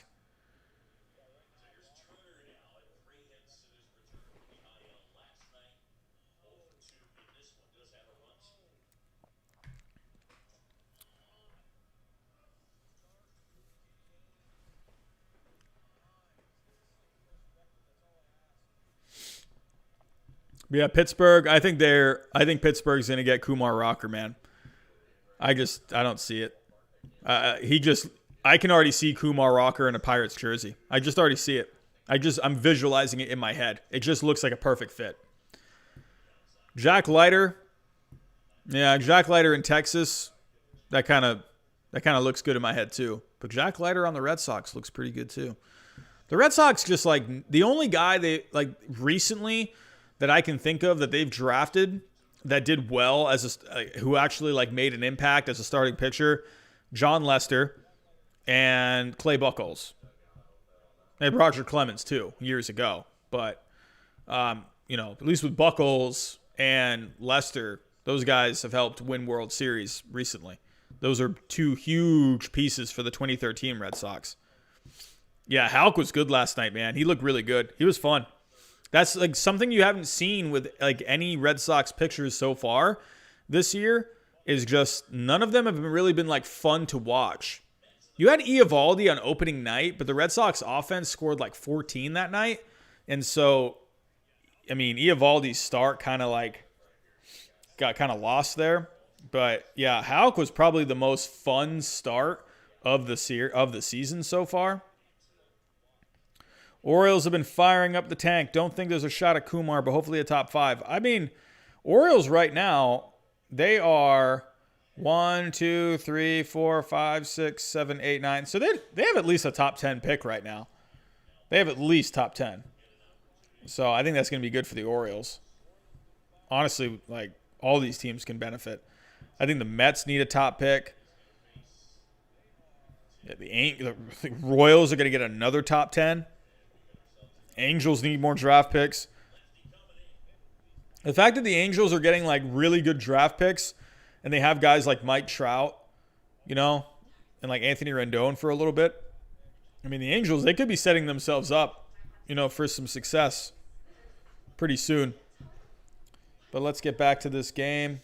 So right now, they are making a pitching change. Tim Hill is coming in for the Padres. The Dodgers, they got 2 on and with only 1 out. So Justin Turner just walked. So and they got Max Muncy coming up. Max Muncy, he had those RBI. He had that RBI a little earlier that made it a 3-1 game. So yeah, they're not taking chances here. So if the Angels don't get Kumar Rocker, who do you think they will draft in the 2021 draft? I'll be honest with you. Jesus, I haven't really looked too much into the 2021 draft picks right now, but let's go take a look at draft rankings.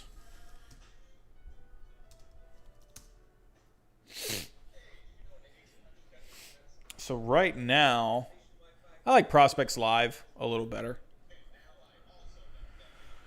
Yeah, Kumar Rocker, he's there at the top. Hold on, let me make me a little smaller here. That way I'm not in the way. Okay. All right, so we got Kumar Rocker, number 1.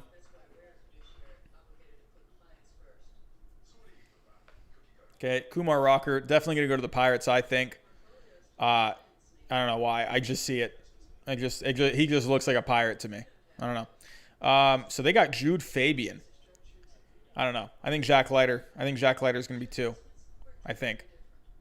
If the Red Sox get the 3 spot and they take Jude Fabian instead, I mean, I'll be all about that. Ocala, Florida. That's not too far away from me.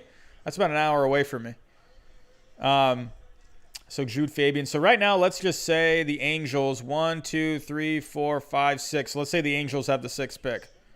So right now on Prospects Live, they have Marcelo Meyer, shortstop, number 6. So, yeah, I think with the Angels right now, they have a top shortstop prospect at the moment. Oh, they got Paris. He's 18. So, he's not going to be ready for, a few years. I mean, honestly, I think for the Angels, it's just take the best player available. Usually that's kind of what it is in drafts anyway. But yeah, if he's there, maybe a Brady House, it could be very interesting for the Angels. Very interesting to see who they end up taking. But yeah, right now the top 3, I definitely think you're going to see. I've been hearing a lot about Jaden Hill as well out of LSU. So he, you got Kumar Rocker. Jack Leiter, Jaden Hill, pictures out of college. I think you could see maybe Jaden Hill going number 3. Jack Leiter, Kumar Rocker 1, Jack Leiter 3, Jaden Hill, or Jack Leiter number 2, Jaden Hill number 3. And then because here, Jude Fabian. So right now, is he in college? He's at Florida, so he's played 1 year. So yeah, Jude Fabian too. Right now, Kumar Rocker is a year older. Leiter's a year older. Jaden Hill's a year older. So I wonder. I mean, yeah, definitely. Super polished hitter with quick wrists and a compact approach. Fabian has 5-tool potential as he's an above-average runner with a good arm and the chance to reach solid average power. He's been awfully impressive at a very young age in the SEC and Cape Cod leagues. He'll just be 20 years old for the 2021 draft. So, yeah, it seems like there's some pretty good talent here at the top. I'll have to go look at some stats. But, yeah, I love the draft, man. I just love drafts. I love the idea of prospects. I always love like future guys. It's just so fun to me. Nationals with the top 5 pick. That's not fair. I agree. Yeah, Daddy-O. I live in Florida right now. I live in Orlando. There is no way Angels are getting Kumar. Yeah, definitely not. Only if you got top drafts can you put any strategy in drafting. Yeah, man. I think that, yeah, I wish there kind of was more strategy when it came. There's just so many players, you know? So really it's just kind of like, just kind of pick best player. It will be Boston, Pirates, and Diamondbacks. Yeah, man. I don't know. I could see the Rangers having a bad record too. Rangers are horrible. Angels need to lose to get a good draft. That's the only thing that they could be good at. Do you know where New Smyrna is? Yeah, that's like 45 minutes from me. I went to New Smyrna Beach like a month ago. So, alrighty. But let me get back to this game here. So right now, Dodgers are up 3-1. It is top 5. And Hill is trying to get out of this jam. They're trying to keep this game close. So right now they got Will Smith up. They were able to strike out Max Muncy. So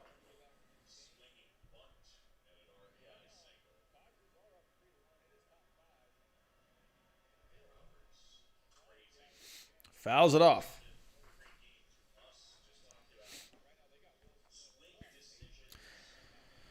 Yeah, this could definitely be a National League Championship preview. Absolutely could. This could, honestly, at this moment, you could see.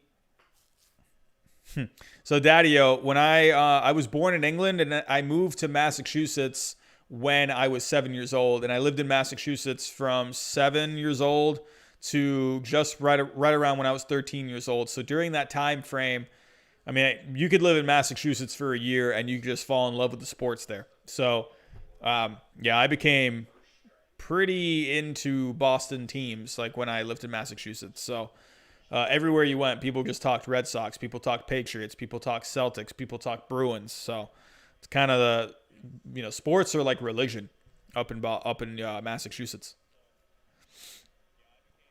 Are you going to stream the Patriots versus Seahawks game? I mean, Benny, I don't think that's allowed. This is a baseball channel, my friend. I don't know what the heck I don't know anything about football, man. I mean, I don't know, I don't really know much about football. I know all the basics. I'm a Jays fan from Cali. Hey, you could be from anywhere. You could be from anywhere in like whatever team. Interesting though, California Blue Jays. Interesting. I bet that gets some. That gets some head turns whenever you're wearing a Blue Jays hat. I'll tell you what I like about the Blue Jays. I like their uniforms. I love those powder blue uniforms. I like their colors. I like that they brought back the old school logo a few years back. Really like that. Yeah, Dodgers. They're really trying to put this game out of reach for the Padres here. God, these cardboard cutouts are just freaking me out. God, can we get real fans back in the stands? Come on, man. COVID's going down the tubes. It's going down the tubes. Come on, bring the fans back. I hate these cardboard cutouts. I can't wait for next season. Oh, he hits that. Oh, that's in the gap. Oh, that is down. That is to the wall. Mookie Betts is going to score from third. And it is he comes all the way around. And the Padres are now down 5-1. The Dodgers have a 5-1 lead thanks to a Will Smith double that scores 2 runs. It is 5-1 Dodgers. Betts and Turner both score. Turner got a good jump there. He came all the way around from first. That was a good hit off the bat. Good hit. Perfect contact right in the gap. Perfect hit. Great contact on that. Lord Avocado is here. Cameron plays. He's back from class. What's going on? Blue Jays fan from England. All right. A lot of diversity with fans today.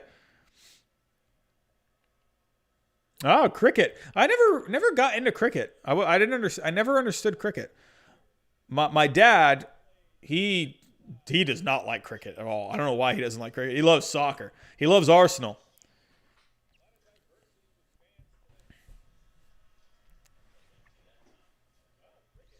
Well, they got Bellinger up. Bellinger, man, he has had a really down year, man. MVP season last year.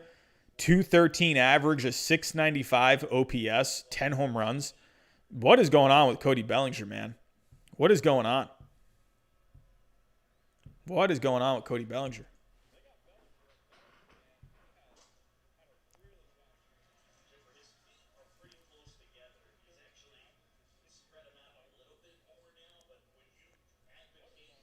I'm guessing it's just mostly mechanical. Something's got to be off with his timing.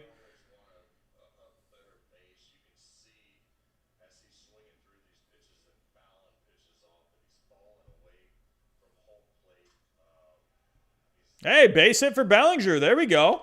Is that going to score another run?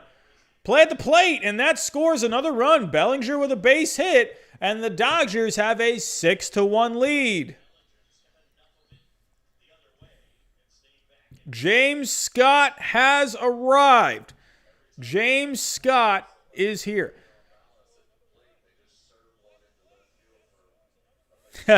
Yeah. I don't think my dad hates cricket. I don't know. He just never talks about cricket. That's not what you're talking about. You're talking about because you're a Tottenham fan. It's funny. I have 3 brothers. One of them's a huge Tottenham fan. He's got Tottenham stuff all over his house. Bieber MVP all the way. I'll tell you, man, if you're gonna make a bit of a different pick this year, besides Mike Trout, I'd say go Bieber, man. Go Bieber, or just stick to picking Trout. Honestly, I'll tell you guys what. I'm actually looking lately. I was looking at some stats today. You know who I think could be the MVP this year? You guys want to know? I think Tim Anderson. I think Tim Anderson could be a pretty good pick for MVP. He's hitting like 370 right now. Tim Anderson has been nasty this year.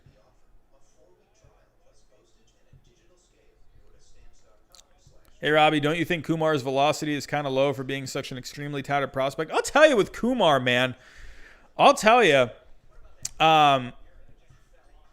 man. I do look at his velocity a little bit. There is something that it seems a little. It does. It seems a little slow. He's got a nasty slider, though, man.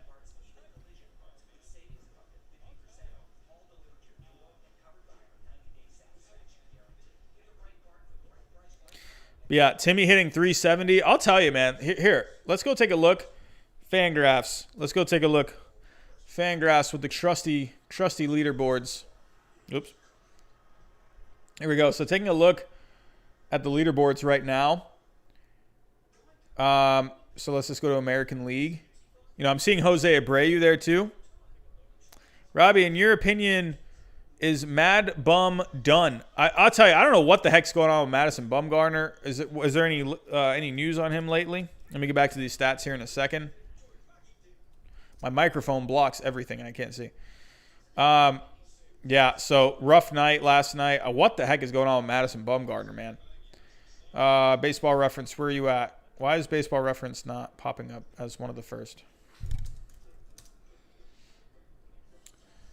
Here we go. 0-4 on the year. 8.53 ERA through 7 starts. Holy crap, man. What is going on with him? What is happening? This is horrible. This has to be like one of the worst signings of all time. Has to be. Has to be. Like, this is terrible. See if you guys can see it on my screen. Okay, good. So, yeah. Bumgarner right now. Oh, my gosh. 0-4. 8.53 ERA through 7 starts. He's given up 13 home runs. 13 home runs. That is awful. He's got a 54 ERA plus. A 54 ERA plus. He's got an 8.95 FIP. 1.73 whip. 12 hits per 9. Almost 4 home runs per 9. 5 strikeouts per 9. Dude, I don't know, man. This is bad. I feel bad, man. I feel bad. You got to feel for Madison Bumgarner, man. I don't know what the heck happened to this Diamondbacks team this year. I don't know. What has gone on with this Diamondbacks team? So, I have no idea. No idea. But let's get to these stats here. Here we go. So, I want to go American League. American League. So right now, surprisingly enough, Anthony Rendon has, at least on Fangraphs, Anthony Rendon is like a Fangraphs guy. He just the amount he gets on base, his wins above replacement is going to be high on Fangraphs. But when you take a look here, you got Jose Abreu right here. He's got 15 home runs, 48 RBIs. A nice average. Where the only thing I don't like about Jose Abreu is that defense. That negative 5.4 defensive rating. I don't like the defense very much. But when it comes to, let me see, how many games has Abreu, has he been DHing more this year? Let's go to his fielding. Yeah, so he's been playing a lot of first base. I don't know. I wasn't quite sure if he was DHing more or not. But yeah, he's oh, you know what? He's actually done pretty well. 6 defensive runs saved. And his UZR is not all that great. So, he has saved some runs defensively. So, that's pretty good. But I'll tell you, man, I really like Tim Anderson. I really do. I like he's not, I don't know. Those RBIs, though. If he had some more RBIs, I think that would be good. The dude's hitting 377. He's got a 414 on base. He's got a 605 slugging. I mean, he's not getting the home runs that Jose Abreu's getting. He's not driving in more runs. But, dude, this guy he's got the same amount of walks as him. He's striking out less. I mean, he's got a lower ISO. So, but, I don't know. He's got a higher WRC plus. So, a little bit lower on the exit velocity, but Tim Anderson, man, he's been good. I like Tim Anderson. I like Tim Anderson a lot. What I like about Tim Anderson is that he has improved on that defense. That defense was bad last year. If we go to his defense from last year, defense was terrible last year. Last year it was a negative 3.7 on the defense. And then if you go to the advanced stats, he advanced. Yeah, so he had negative 12 defensive runs saved last year. Holy crap. He had negative 22 back in 2017. But he had a UZR of negative 9.1. UZR is still not that great this year, but at least he's not giving up any runs defensively. So that's pretty good. So I like that he's kind of turned it around a bit when it comes to not giving up runs. So Brad Roblox, what's going on, dude? You got a screen recorder. Yay. I'm saying yay as well, my friend. Saying yay as well. It is very nice to be able to interact with you guys more with this instead of just reading it off. Like when I was using my phone, that was annoying. But yeah, I'll tell you, I don't know. Maybe I'm just a little more biased for, Tim Anderson. I don't know what it is. The dude just hits. I mean, look at that average. He's hitting 377. Do people notice this? I mean, he has actually, he does have less at bats. Well, actually, I didn't even notice that. He has 10 less games. So maybe Tim Anderson, maybe not. But if he keeps hitting like this for the next couple weeks, I think Jose Abreu could be a great pick, honestly. The defense isn't great. He has saved runs, though, so that's pretty nice. So Jose Abreu, I mean, he's 48 RBIs. I think that's definitely should be leading in RBIs. Yeah, he's definitely leading in RBIs. Home runs. He's fourth in home runs. So, yeah. Well, look at Teoscar Hernandez. He has about 10 less games than Jose Abreu. And he had right around the same amount of home runs. So Teoscar Hernandez, man, I think he could have, if he was still healthy, I think Teoscar Hernandez could have been a pretty decent MVP candidate. But yeah, I like Jose Abreu, man. He's been very good. If you go look at the OPSs. One thing I hate about Fangraphs is on the front page here. One thing I wish Fangraphs would do is just add OPS over here. Like, I hate adding these two in my head. I'm more of an OPS kind of a guy. I just like looking at OPS right away instead of just trying to add these in my head. I don't know why they don't just put OPS like right here. Why not just put OPS instead of these two, and then just put on base and slugging in the advanced? I don't know. That to me is just, at least to me, makes more sense. That's just me though. But taking a look at OPS, Nelson Cruz right now leads in OPS. Mike Trout is second. Tim Anderson third. So I'm saying, Tim Anderson, man, he's been nuts. He's just it's too bad he missed some games, So, yeah, Cameron, OPS to me, like, that to me, I don't know. It's kind of like it's easy for me to just look at OPS and just be like, oh, okay, that guy's good. You look at Mike Trout, he's always at the top. So he's always at least like top 3. White Sox have the second best record in Major League Baseball. The White Sox, man, Lord Avocado, dude, he has just been, he's been solid. They've been solid. So, can't imagine MVP voters deciding whether Baseball Reference or Fangraphs is the right one. I mean, you kind of go either, I mean, I think to me, you kind of got to look at both. I look at Baseball Reference. Baseball Reference is pretty good. But Fangraphs has their faults too. I don't know. Some things about Fangraphs I like. Some things about Baseball Reference I like.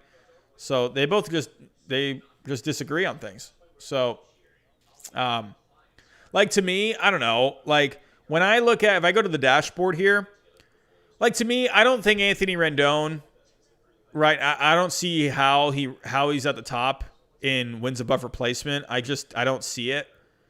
I don't know. Like, he's got 8 homers, 26 RBIs. I mean, he walks a lot, so that's really nice. He's got a good on base, 427 on base. I think that actually leads the American League. That should lead the American League. Yeah, that leads the American League. So Fangraphs, they tend to favor, I believe, I could be wrong. I think Fangraphs tends to favor getting on base more, while Baseball Reference, I don't know. I don't know what Baseball Reference tends to favor either. But let me look at the leaderboards on Baseball Reference. So right now, right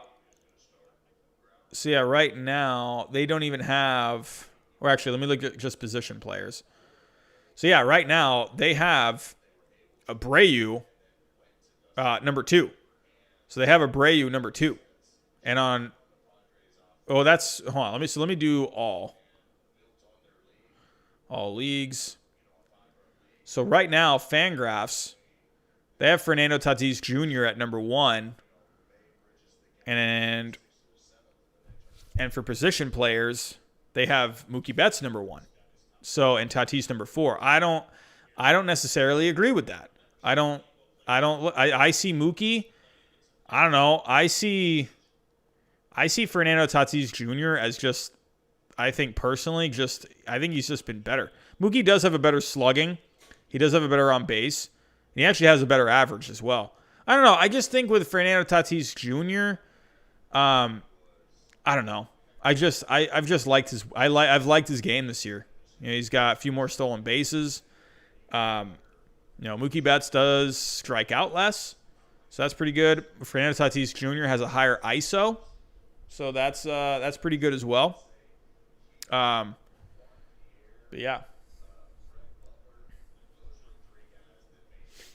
Oh, iPad died. Hold on 1 second, everyone. Gotta get my charger.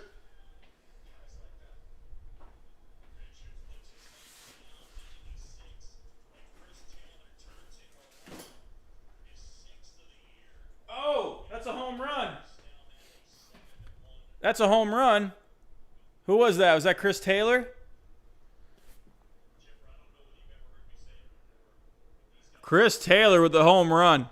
Goodness gracious. It is 7-1 Dodgers. Where's my charger?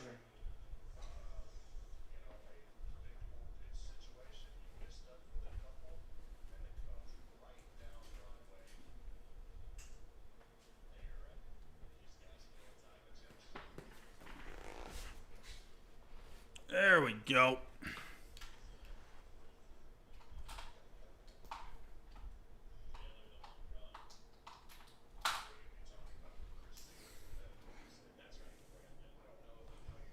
Alrighty. Okay, so yeah, we got a 7-1 game.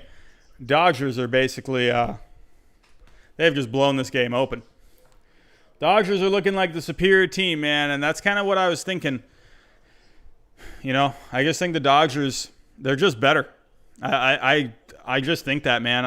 I just think this is I think the Padres, they're just not as experienced as this Dodgers team. I think this Dodgers team, man, I think they're just top to bottom just better. I think the Padres are really good, but I think when push comes to shove, I think the Dodgers, I don't know. I just think they're going to be a more experienced team in the playoffs. I think they're just hungry, man. I think they're locked in,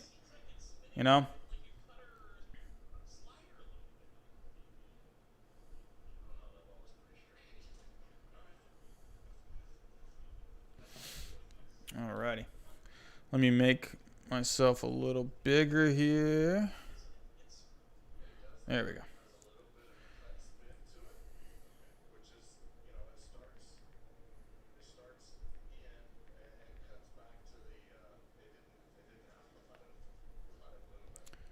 Alrighty. Hold on 1 second, everyone. Just getting my iPad set here.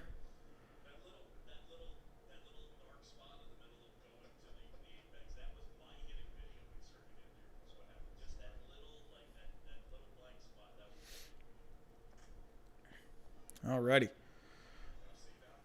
All right, we've gotten a few subscribers during this stream. All right, that's awesome. If you guys are here, welcome to the channel. We're just watching some Padres Dodgers.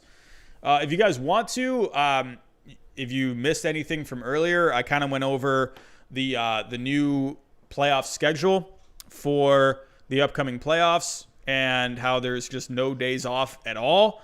So I think right now there are some teams that benefit from that type of a schedule with no days off, and I think that actually hurts some other teams. So if you missed any of that, go back into the stream and you can go find me talking about that. But as for right now, we got Mookie Betts up for the Dodgers, and he pops up to right, and there's the first out.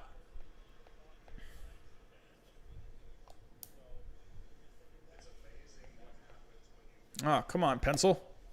What are we doing? There we go. What are you guys saying in the chat? What are you guys saying in the chat? If I missed anything, I apologize. Just letting you know, Super Chats are on. There's a link to Streamlabs in the description if you want to donate through there. All donations will go to this channel. So, yeah, just letting you guys know.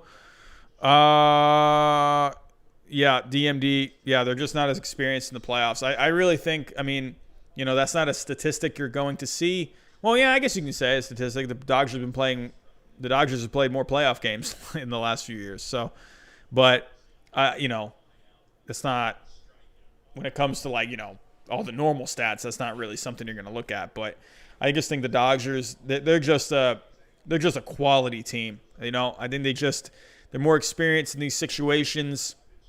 I think they're just going to be better overall. I live 30 minutes away from San Diego, but I'm rooting for the Dodgers this time. They've been cheated twice, man. They have a top-tier team. Kind of felt bad for them. Dude, they should have won it in 2017, man. I'm not saying that because of the cheating. The Dodgers were a good team in 2017. I was very surprised when they lost that year. Very surprised. I think the Red Sox were I'm not trying to be biased. Like, I think the Red Sox were just top to bottom better than the Dodgers. People can say, like, oh, they're cheating. But Red Sox, it was proven they did not cheat at all in the playoffs that year. They weren't doing any sort of systems like they were when they had the runner on second and doing signals and stuff like that. They weren't doing any of that in the playoffs. The Red Sox just wiped everyone off the face of the planet in that playoffs. They handled the Astros, who also cheated, handled the Yankees, handled the Dodgers. So the Red Sox, to me, were clear-cut the best team in 2018. I thought the Dodgers last year were more than good enough to win the World Series last year, and they didn't win it. So I think this year, man, I'm just looking at this Dodgers team, and I just see a good team, man. Like, I just see a team that they can beat you in so many ways. They just find ways to just beat you. They can beat you with offense. They can beat you with all these different options in pitching. They have a good bullpen. I mean, there's so many good things that the Dodgers do. So, Schmiley Weber, what's going on? Did I pronounce that right? Schmiley Weber? Or is it Schmiley Weber? I am sorry if I pronounced it wrong. Yeah, James, I agree. Baseball Reference, I think it's more of a tool. I like kind of how Baseball Reference has things laid out. Fangraphs can be kind of annoying with like their website a little bit. So, yeah, Cameron, I'm kind of in that spot right now as well. I think Cameron Lewis is better than Luis Robert. Kyle Lewis, I think right now is over him when it comes to Rookie of the Year. James, Yankees should have won in 17, Red Sox in 18, Yankees in 19. I think the Yankees were good in 2017 too. I think that could have been an awesome World Series that year. Yankees, if you take the Astros cheating out of it, the Yankees, they definitely should have been in the World Series that year.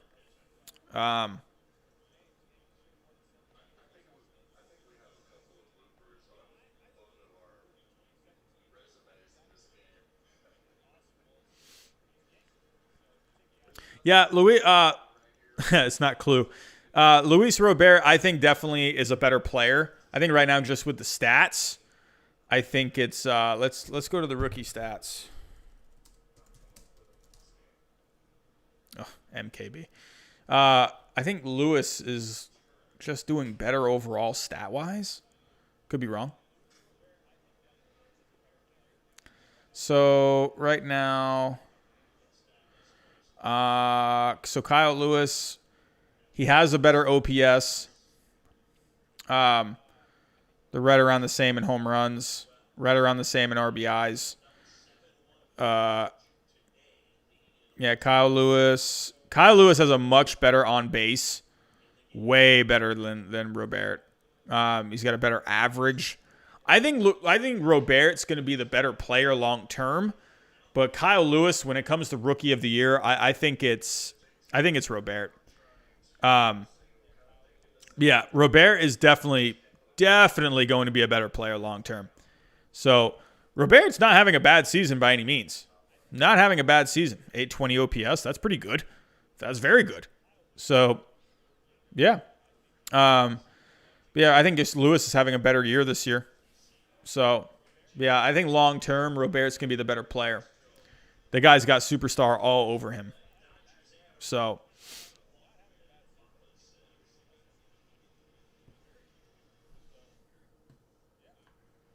has Kyle Lewis been struggling lately? Let's go look at some. Let's go look at the splits. Let's go last 14 days. You got to admit though, that Kyle Lewis catch he made the other night, man, that was nasty. Robbing that home run, that was freaking nasty. That was awesome. Taking a look. American League. Where? Look at Mike Trout right there at the top. Jaime Candelario on the Tigers. I think he just got Player of the Week, I believe, or Player of the Month. Which one did he get? I don't remember. Devers has actually been hitting really well lately. Devers has been awesome. So Devers has been hitting out of his mind in the last couple of weeks. Clint Frazier has been hitting really well. See, this is why I wish just they had OPS. That's why I just like looking at OPS. Why Fangraphs doesn't just put OPS in the dashboard and then advanced you can put... See, like they do that. They put on base and slugging right here. Why don't they just put OPS in the dashboard? That doesn't make sense to me. Just take these two out and put OPS right there. It's just that much more simple. And then advanced, then you can look at it broken down. That's like I don't get that. Sorry, don't mind my complaining. But yeah, let's see here. OPS.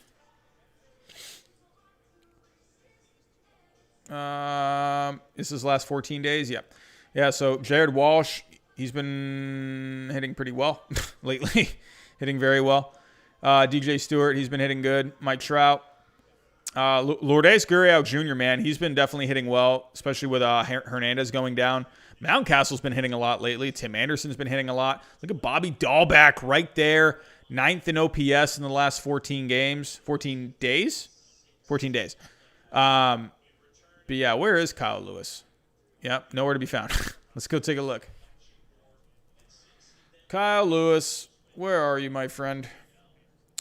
Here we go. So let's take a look at the game log.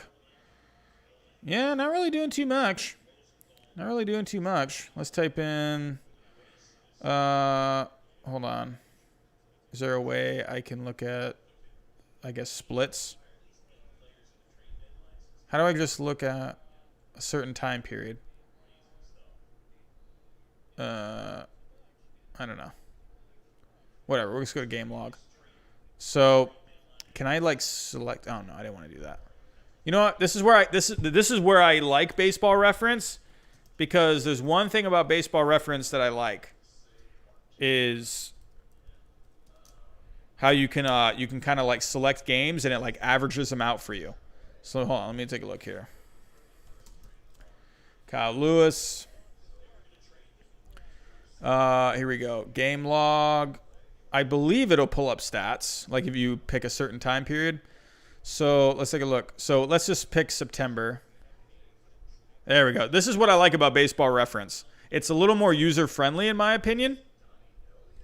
James, oh, sorry, was it on the splits? I'm a potato, dude. Don't worry about me. Here we go. I got it, though. I got it. Here we go. Let's see if it pops up well on the screen. My screen is lagging a little bit behind you guys. Okay, here we go. So, yeah, last 11 games, 171 average. Still got a couple homers. Not too bad. 6 RBIs. But, yeah, he's struggling lately. Definitely struggling lately. So, let's take a look at Luis Robert lately.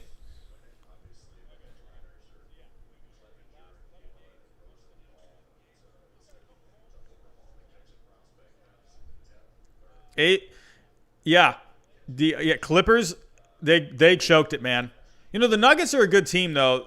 No one ever wants to pick the Nuggets because the Nuggets they're just like, I don't know, they're not really like a flashy team. They got Murray, but, people love Kawhi Leonard. So, let's take a look. So, Robert, let's just say the month of September. But yeah, Robert really hasn't been much better either in the last 12 games. Hitting 136. He's got a 440 OPS. Oh, boy. The top two candidates for Rookie of the Year are struggling going to the end of the year. Kyle Lewis does have another home run. He has one more home run.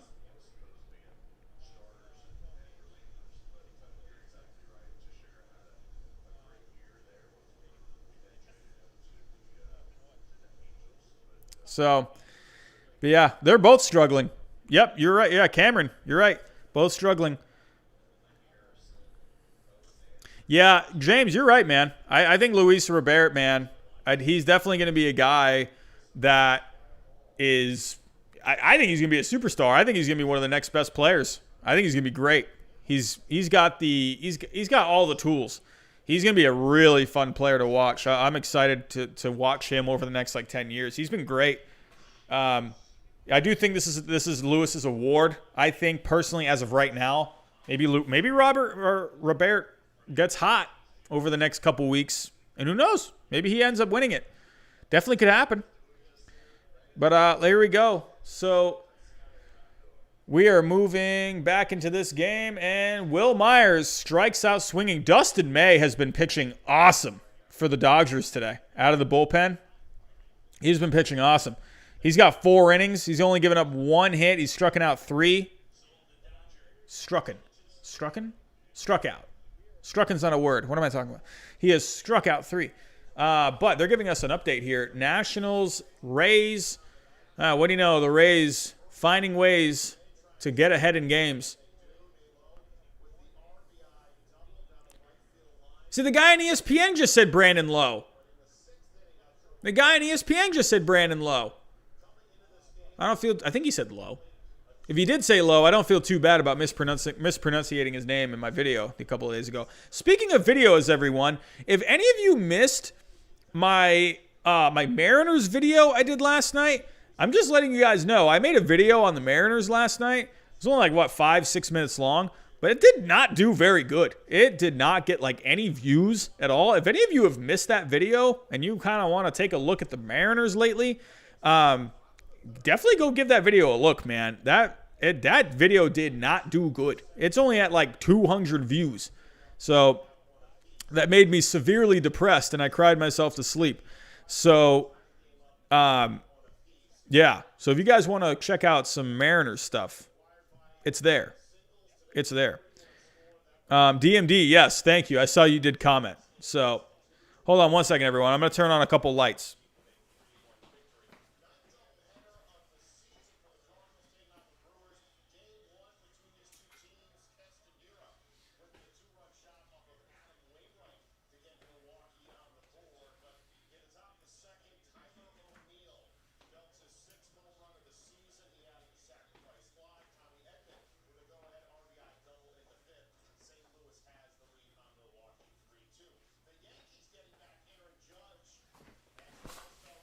Aaron Judge is taking some batting practice. Aaron Judge, he's coming back. Look out for Aaron Judge.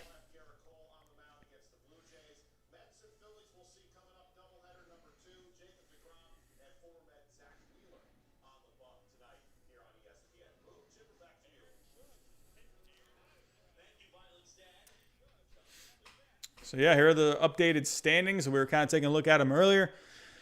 Yeah, right now, Phillies with the 7th seed. Giants with the 8th seed. The Reds are right there, man. The Brewers are right there. Man. But, yeah, I know a lot of, I was talking about this earlier. I really like these playoff seedings. I love it. I love more teams. I just love all the different ways that the postseason can go when it comes to seeding and stuff like that. I'm a big fan of that. I really am. I know a lot of people they don't like more teams in the playoffs. I get that. They think it's watered down and stuff. I don't know. I just love it. I love when there's more teams involved. Of course, I want to see more winning teams in the playoffs. I mean, if you take a look here, let's get rid of the prospects here. I love me some prospects, but I'll tell you, I love more teams. I just do. I love it. That's why I love March Madness. I love the brackets. I love it. But yeah, if we're looking at the postseason standings, I mean right now, this doesn't look like a playoff team. 26 and 22 doesn't look like 24 and 24 does not look like a playoff team. 23 and 24. 24 and 23, 21 and 22. Yeah, I get it. You don't want those teams in the playoffs. I get it. But you know what? I like it. I like more teams, man. I do. I like that there's so much more ways the seeds can go, and there's so many different things that can happen, different matchups can happen, different teams match up better against other different teams. And I don't know. I love it. I just love that. I love it. What happened to my Celtics yesterday? Because Jason Tatum's jacking up threes at the end of the game. Like Jason Tatum, he's trying to dunk on the end. Don't get me wrong. I love me a Jason Tatum dunk, but what was he like? I don't know. He's trying to dunk it on one of the top shot blockers in the league, and that he got rejected. So I don't know what is going on with the Celtics there. I think the Celtics are going to end up winning that series. I think it's going to be a really close series. Those two teams are pretty even. I think the Celtics are just a little bit better. So,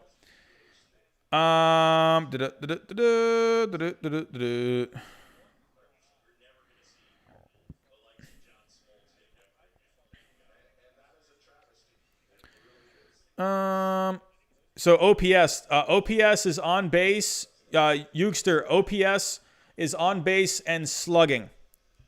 On base and slugging combined. It's on base plus slugging. OPS. Alrighty. No, DMD. Really? You still haven't gotten that jersey? Tomas Galindo. How has Verdugo been this year? Verdugo's been pretty good this year. There's a strikeout. There's a strikeout for Will Smith. He had a big hit earlier.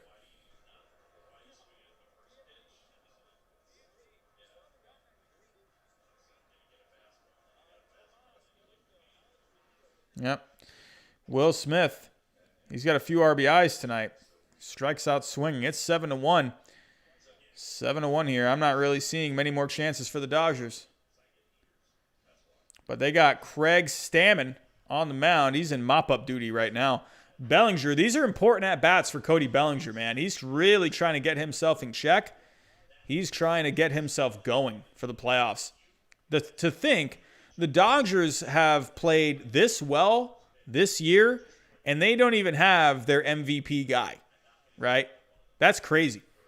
Bellinger, man, was so good last year. And they've done and they've had this good of a season really without a good Cody Bellinger. Imagine how good this team could be with an MVP like Cody Bellinger. That is kind of scary to think about. I think he could heat up, and he's just having a lot of mechanical issues right now from what I've read.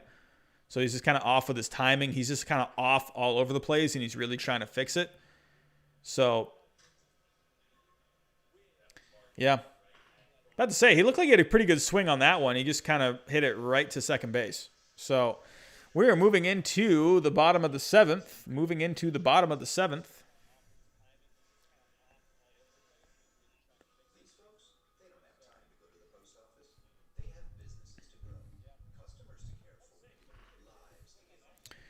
Oh, is that a stock? Oh, is there a new alternate jersey? New alternate jersey? They have a new alternate jersey? I haven't seen that. Was that? Oh, okay. Look at that. Just a simple blue one? Oh. I thought they had a blue jersey. They didn't have a blue jersey before? I guess not. Oh. I like it. I like the Dodgers colors, honestly. It's that nice, like that light blue. I like it. But yeah, 7-1. We're going to the bottom of the seventh here. I'll tell you, one thing I'm really excited for these streams is to stream playoff baseball. That is going to be fun, man. I'm really excited for that. I'm definitely going to be doing, in the playoffs, I'm going to be doing more streams instead of videos. So let me kind of give you guys kind of an update for what I'm thinking for next week. I'm thinking I'm gonna do more of my predictions next week. Well, I'm gonna do my MVP picks for MVP, Cy Young, Rookie of the Year. I'm gonna do my picks for that next week. So that's gonna be pretty full of that next week, I would say. And then I'm gonna post my predictions. I believe Not this Monday, but the next Monday. So what is that date? So Monday, the 28th. That's when I'm going to post my predictions. Yeah, that seems like a pretty good time to do that. This week, I think I'm going to be working on just setting up my videos for next week, like my notes and everything like that. So my notes and stuff, that'll be for the next few days. And I'll be making all my videos probably over the weekend. Kind of my picks for MVP in both the American League, National League, Cy Youngs, Rookie of the Years. I might do Managers of the Year. I might. But yeah, next week will be all my MVP picks. And then the 28th, that's going to be like my playoff predictions. So that's what I'm going to be very interested in doing. I'm not very good at the predictions from what I have seen so far. After all my predictions have not played out very well. So, DMD, I'm going to break the internet in the playoffs. How so? I will also break the internet with my bad predictions. Robbie, did you see your Pats? Yeah, Cam Newton looked pretty good. I'm not a big Cam Newton fan. I do wonder about Cam Newton a little bit this year. Like, sure, he had a good first game. But I want to see him throwing the ball more, like for not relying on his running game so much. I mean, hey, if Belichick can plan around, for him, if he can make a good game plan with Cam Newton, I mean, definitely,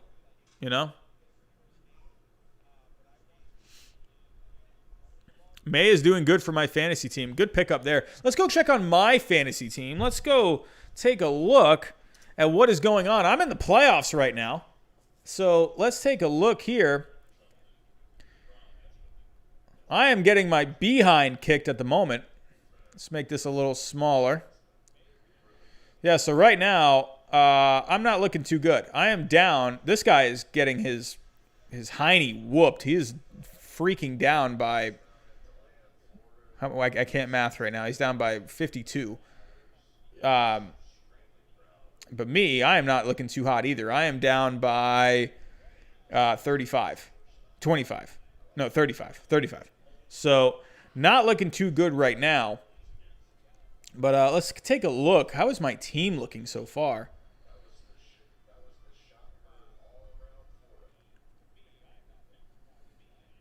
Yeah, right now, I got Mookie with 6 points, so he's helped me out. AJ Pollock. So I've gotten a good game from Mookie and Pollock. Hey, maybe tonight can end up being a good game. I've gotten good production here from this game. So this is pretty nice. I've gotten 13 points so far from just 3 players in the game that we're watching. Dang it. Hyura left him on the bench, man. He had a good game yesterday. He had 9 points in yesterday's game. Maybe Hyura is starting to heat up a little bit. He has not been playing good. I've just left him on the bench, man. I'm just like, whatever about Keston Hyura. But Luis Castillo, he's pitching. He just started. He's already looking pretty good. 1 hit allowed.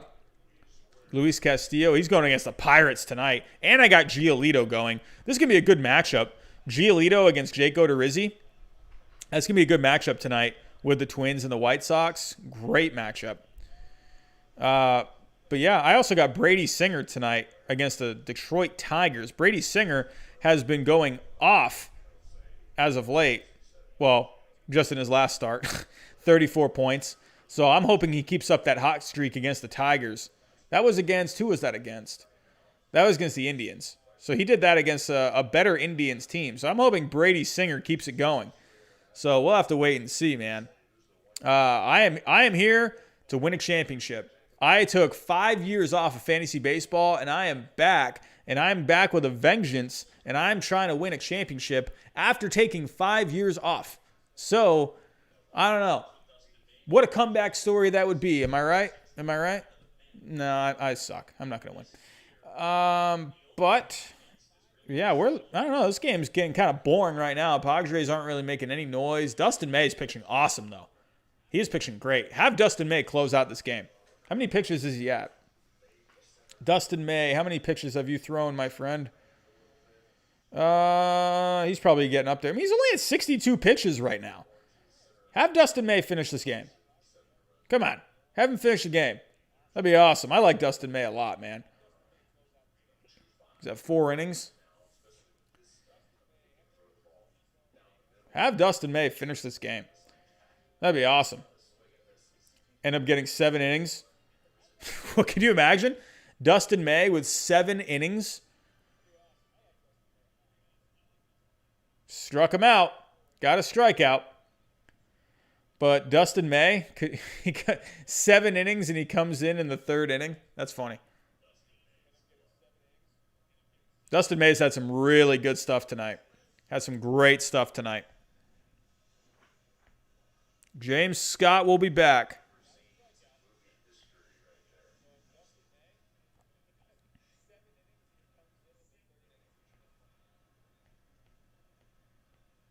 All right, we're up to 28 people in the chat. What is going on, everyone? How are we doing?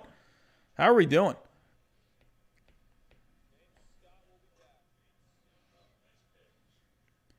Asia Roberson will be back. What's going on, Paul? How we doing?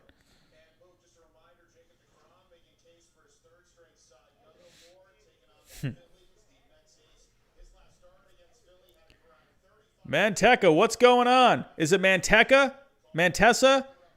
Mantisa? Manteca? Either way, hello. What's going on? How we doing? How are we doing? Welcome, welcome. We're just talking some baseball here, so welcome. Come on in. We're watching Padres Dodgers. I got it up here on the screen. I mean, I can't really show it on here. I can't put it on the TV. I'll get copyright stuff. So as much as I would like to put the game on, I cannot. So the best I can do is put on MLB Game Day, and we can all watch the game on ESPN, and we can all follow along together. But I can at least put the game on the screen right here so we can keep track of all the stats and the box scores and whatnot. So, Nate, what's going on? I'm going to call you Nate. Sounds good. Manteca. Alrighty. Sounds good. But yeah. Dodgers are looking good here today, man. Dodgers are looking real good. Looking like a playoff team ready to win a World Series. Looking good against a good Padres team. Taking 2 out of 3 from a hot Padres team. I think Dustin May, man. Watch out for Dustin May this year in the playoffs. I think he could end up being a huge weapon for the Dodgers. He could end up being a really good pickup for the Dodgers. Or not pickup, but a really good piece for the Dodgers.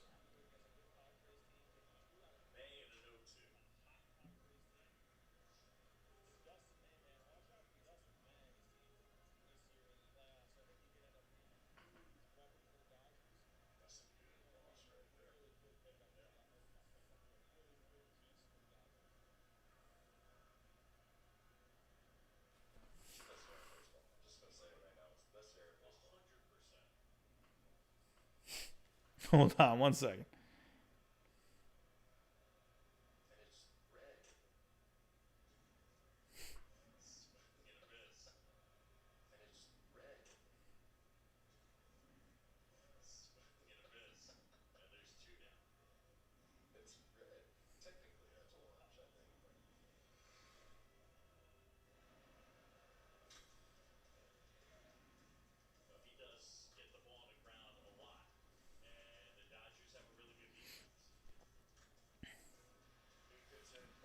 Alrighty. It was my idea, Robbie, though. He came up with the ESPN idea, but me, a 13-year-old, did. Nice. Guess what is my favorite of the 2 teams playing in this game? What is your favorite? Man, or what was Nate? What is your favorite? My favorite, honestly, I mean, I like Dustin May, man. Dustin May is awesome. Nice to see Mookie Betts playing. He's not on my Red Sox anymore, but it's nice to see him playing on a winning team. He's a winning player. He deserves to be on a winning team.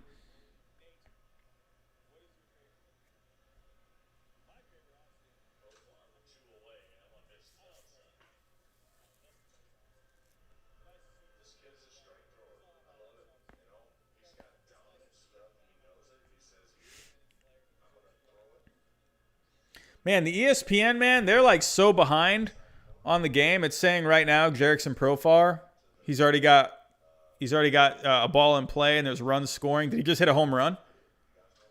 Oh, that's hit deep. Oh, he watched it. That is gone, and the Padres have gotten 2 more runs on the board It is 7-3. Dustin May just left it hanging right there in the middle of the plate. He took it out, man. Took it out. It is 7-3. A little more interesting now. A little more interesting.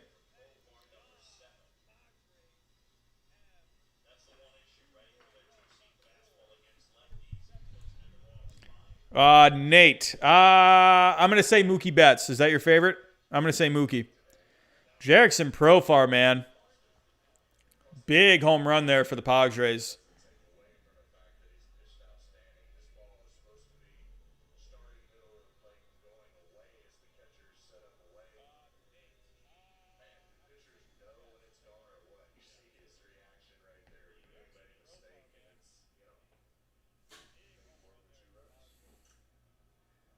$100 miles an hour for Dustin May, man. He is pissed off he just gave up a home run. 107-mile-an-hour exit velocity. Whew. Look at this. Looks like a video game. ESPN with the production. I hate ESPN. I think ESPN is garbage. All they talk about is political stuff.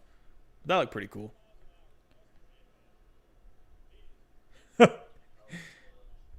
Because Jackson, it says action in your name. I used to say Action Jackson a lot.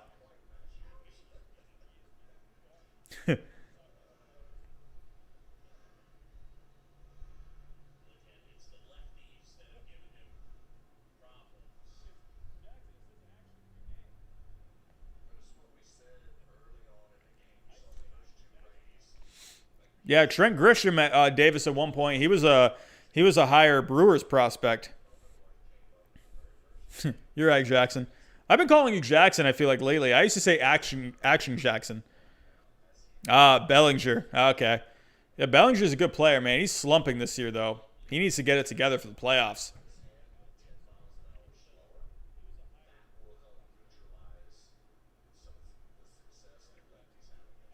Wow. That ball literally just knocked the glove off of him. Wow. That much movement just knocked the glove right off of him.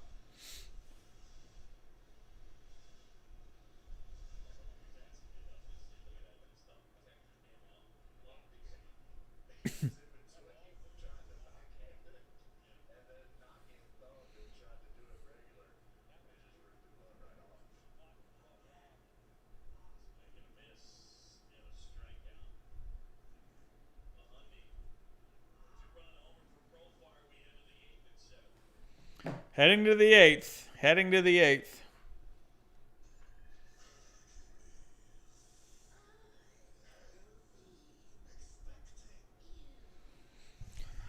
We're up to 30 people in the chat. What is going on here? What is going on? How are we doing? I think we just hit 30 for the first time tonight. Hey, Robbie, do you think the Padres have enough depth and experience to really make the playoffs in a full season next year and prove that they are for real? I mean, I definitely think I don't know. I'm kind of just thinking out loud right now. I think the Padres, if this is a good season for them because it's a short season, I think in a way it kind of shows them for next year, like, oh, hey guys, we in this short season we played well. I think we can do this over a full season. I think that's good for the Padres. I think it's good for a lot of teams, honestly. Looking at the Marlins too, good confidence boost for the Marlins next year. A team like the Giants, they're in it. They're not playing as bad as people thought. I thought the Giants would be pretty bad this year. But yeah, this season just doesn't compare to 162 games. And I really think a lot of people in the beginning, I'm starting to feel like now this season, it doesn't compare. When you see how like good teams are playing right now, you really start to kind of like wonder right now, would they keep this up over a full season? You have to think, a normal season, you have 100 more games. So like we're not even halfway through the season. So that's going to be interesting. Cameron, are there going to be fans allowed for the playoffs? As of right now, they haven't said. But I was reading earlier that Rob Manfred does want to have fans there, which, dude, in my opinion, come on, start opening stuff back up. Seriously, open stuff back up. Get fans in there, man. It's just such a different game. When there's fans there, Dude, like I was watching Talking Baseball, the podcast with John Boy, and he was talking about how they watched a Cubs Dodgers playoff game, and like a foul ball, like it was like a hard hit foul ball that like just missed being a home run, and like the crowd like erupted when it was off the bat. I don't remember who hit it, but like, dude, you need fans, man. You gotta have fans. So I'm really excited for next year. I really am. I think there's just so much, just all of this stuff going on. There's just all this political stuff going on. Like I'm ready for next year. I'm ready for sports next year. I just don't want any more of this, the cardboard cutouts, the COVID. Like I'm just over it, man. I'm over it. Over it. Oh.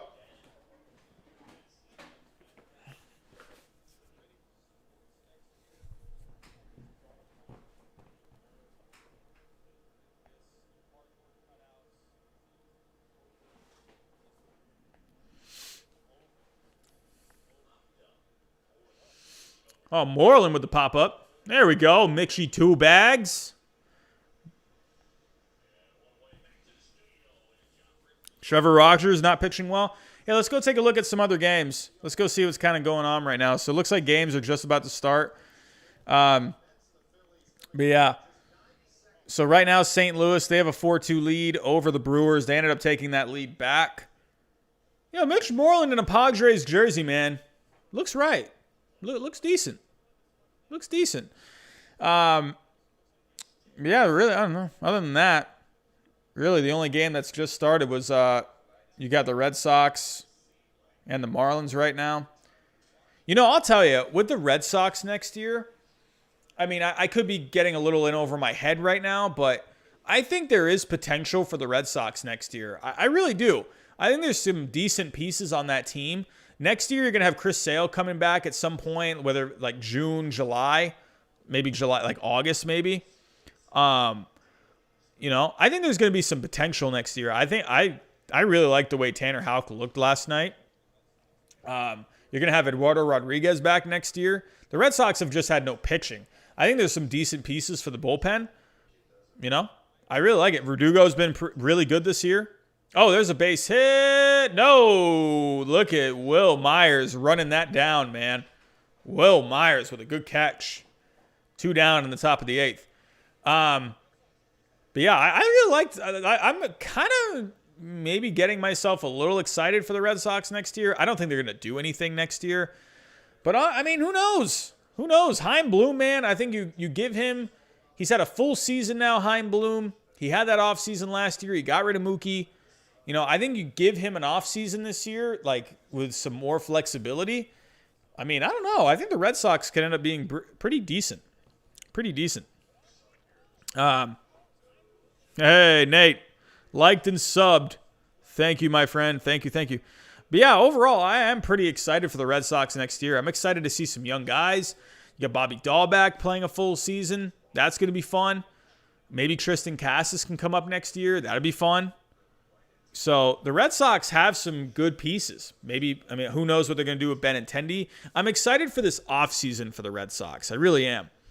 Really excited. I think 2022, I think that's really when you're going to see the Red Sox be like, all right, like, let's go. Let's go. You got Sale back for a full year. You know, I think that's going to be fun. So really excited to see how the Red Sox play in the next couple of years. I don't think it's going to be very long. I think that they're having a down year this year. You know, even if they have a down year next year, I think they're going to be better. To be honest, I'd rather just load up on some draft picks. Lose again next year. I'm okay with them losing next year.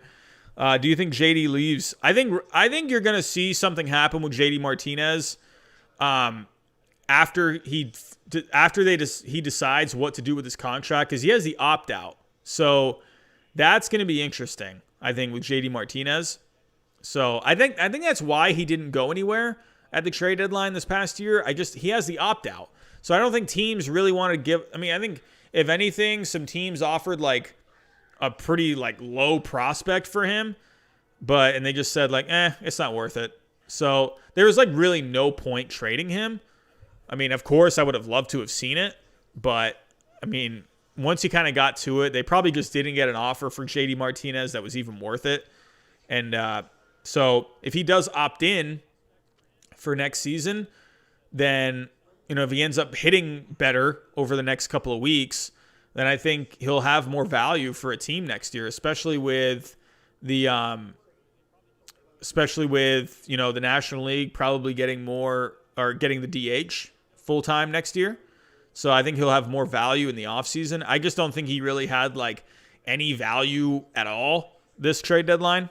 So, but yeah. Yeah, Campan. Everyone forgot about David Price. Sure, David Price is sitting nice and comfy at home.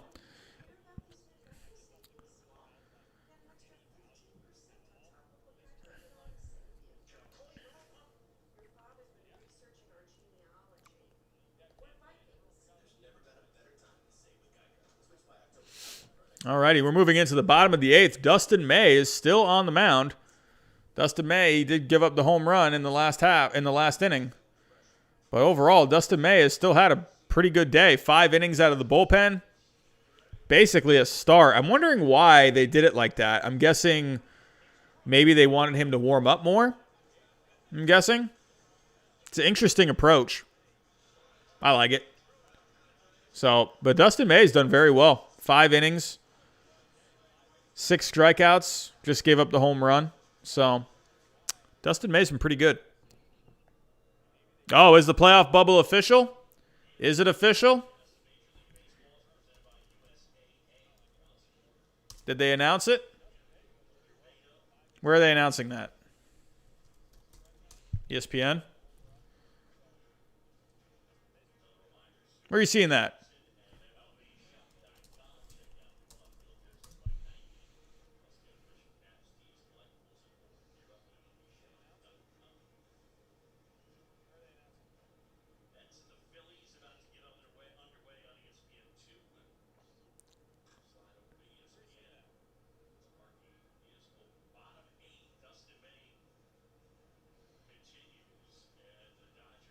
What's Jeff Passan saying? Is he saying anything?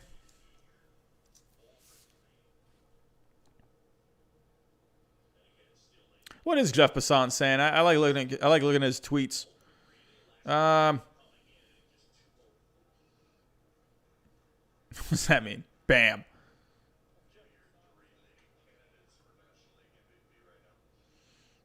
He did tweet this yesterday. While no plan is set in stone, the Phoenix area has emerged as the primary backup option if MLB needs to move any of its postseason games on account of air quality problems. Interesting. What a weird year, man. What a weird year. You got all this stuff going on. You got all these fires in California, man. Jesus. Just everything going on, dude. This is like horrible. Yeah, Jackson, I want the Red Sox to lose. I do not want the Red Sox winning. I mean, it's nice to see like Tanner Houck, do pretty well yesterday, but I want to be losing games. I don't want to be winning games. I want draft picks. I want higher draft picks.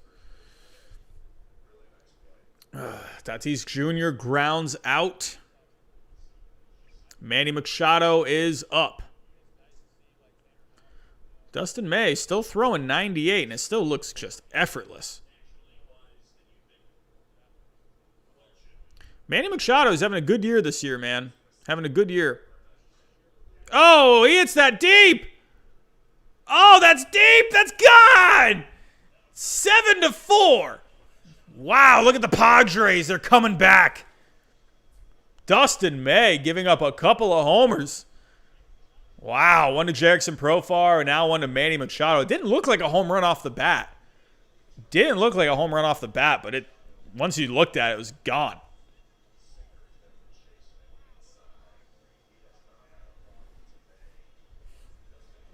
I don't know why. Off the bat, DMD, it didn't look like a home run to me. It looked good. It looked like a base hit. I wasn't sure how deep it was going. Yeah, Machado is officially back. He is definitely playing up to that contract. He was not good last year. Dustin May, man, he tends to give up these hard hit balls a lot. He just leaves these pitches like right in the middle of the plate.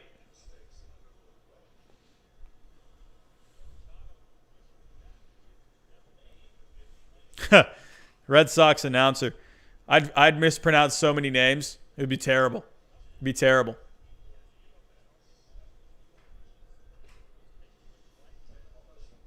"420 feet, solid." So I think the Dodgers now, they probably got to be having some guys warming up. This is the problem with Dustin May, man. Oh, they got someone else coming in. That's the problem with Dustin May. He can't go like long. He can't figure out like how to weave through these lineups. Like that's the one problem May is having. He's got great stuff, but that's the one thing with him, man. If you look at Dustin May's starts, let's go to his game log. Let's go to his game log. No, I don't want ESPN. Here we go. So if we take a look at his game logs, he has not pitched past the 6th inning at all this year.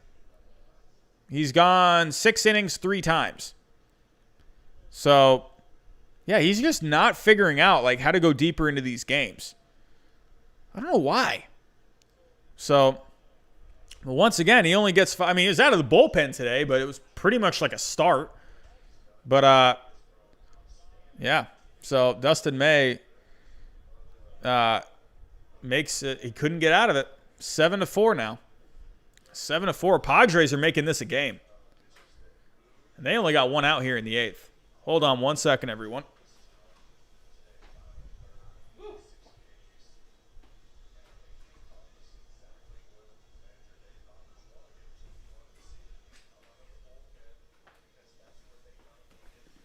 Alrighty.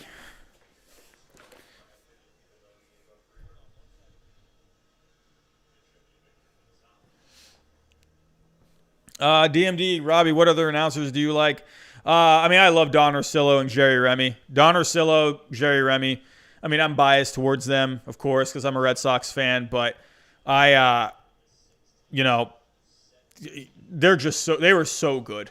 They were so good. I loved listening to them, not just because they were the Red Sox announcers.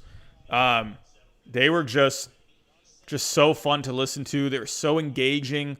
Orsillo, he could really bring a lot of energy when it came to commentating. Remy was just so knowledgeable about stuff, having played. They were just perfect together, man. A lot of Red Sox fans were very upset when Don Orsillo left. They were very upset. Don Orsillo was the best. Loved Don Orsillo. Loved it. Yeah, Brad, I'll have to figure that out one day. Lee G, May could end up being an elite bullpen swingman type of guy. Yeah, I think May's going to be very valuable in the playoffs, man. I think he's going to be a big piece. Yeah, I should make a Discord. I'll tell you, I got to figure out how to use this stuff more before I start getting into all that, man. You know? I got to figure out how to get this camera moving a little better. It's like, it moves slow. I don't know why. Oh, I do like Michael Kay for the Yankees. I do like him. I like him a lot. Even though it's the Yankees, I like how he says "see ya." I like that. I don't know. I think he's pretty down the middle too, especially like calling Yankee games. I think he's pretty fair. Like he won't just say like "see ya" for the Yankee players. He'll say it for the other team players too.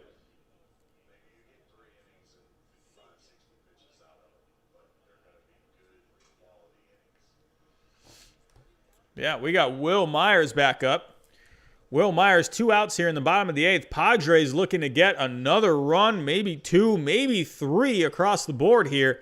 They are trying here to make this a game. This at one point looked completely out of the picture for the Padres, 7-1 game. But they've come back here with a few runs here in the last couple innings, and they've turned this into a game. Dodgers, they have taken Dustin May off the mound. They got Victor Gonzalez in the game. Gonzalez, he's pitched pretty well this year.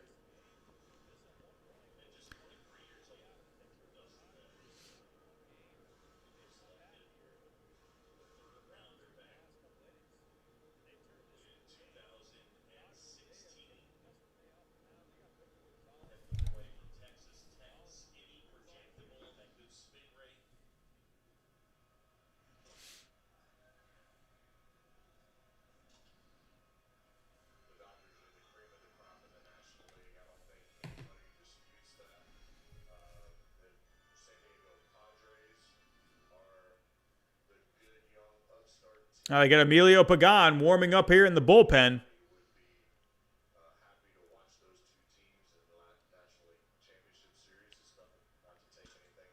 Will Myers pops it up. It looked maybe all right off the bat, but nope. He got a little under it. And the Padres, they can't come up with any more, but they do make it a 7-3 game thanks to the Manny Machado home run. The Padres are within 3, but the Dodgers, they got another half inning to try and extend this lead. So we are 7-4 here in San Diego going to the top of the 9th. And the Dodgers, they got a few good guys coming up.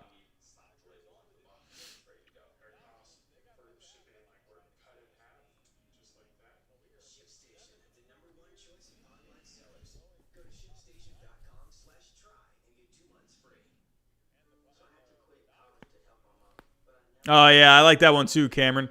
Swing and a drive. Garrett Cooper, 2-run bomb. Marlins take the lead. Let's go, baby. That's what I'm talking about, Marlins. Come on, Marlins.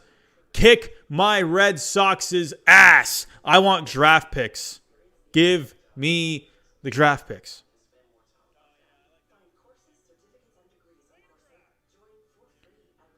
Myers also going off this year. Yeah, man, Myers having a good year.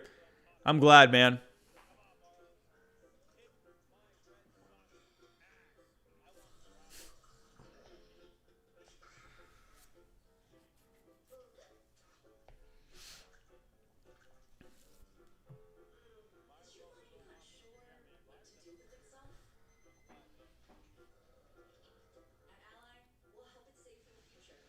Alrighty. Well, Mookie Betts will be coming up here in the top of the 9th.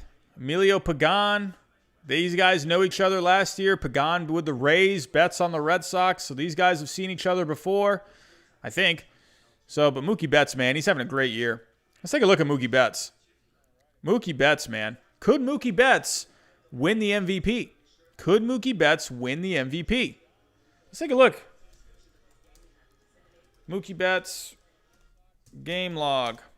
Let's take a look at how Mookie's been performing, and let's take a look at Fernando Tatis and how he's been performing in the last couple of weeks here. Could Mookie Betts have a hot finish and take the MVP in the National League? He's been huge with the Dodgers this year. He has been overshadowed a lot by Fernando Tatis Jr. But let's take a look. So Fangraphs, they like Mookie Betts more. They like Mookie Betts more. So we'll have to see how that goes. Where's the game log? Here we go. 2020 game log for Fernando.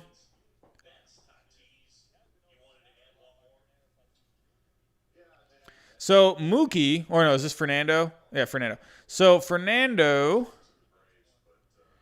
in September, he's only hitting 200 in the last 13 games. He's got a couple home runs, 7 RBIs. 693 OPS. He has cooled down here in the last couple of weeks. But if we take a look at Mookie,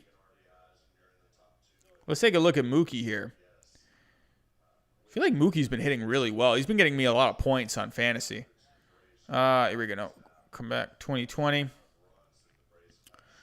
But yeah, in September, I feel like Mookie's been hitting. Yeah, Mookie's been playing a lot better in as of late. I'll tell you, man. Don't count out Mookie Betts for the MVP. I think a lot of people have, like, pretty much decided that Fernando Tatis Jr. is the MVP. But I think Mookie Betts, if he stays hot going into the end of the year, I think Mookie could get MVP. I really think that. Take a look. Just take a look. You got Mookie hitting 320 in the last 12 games, not including today.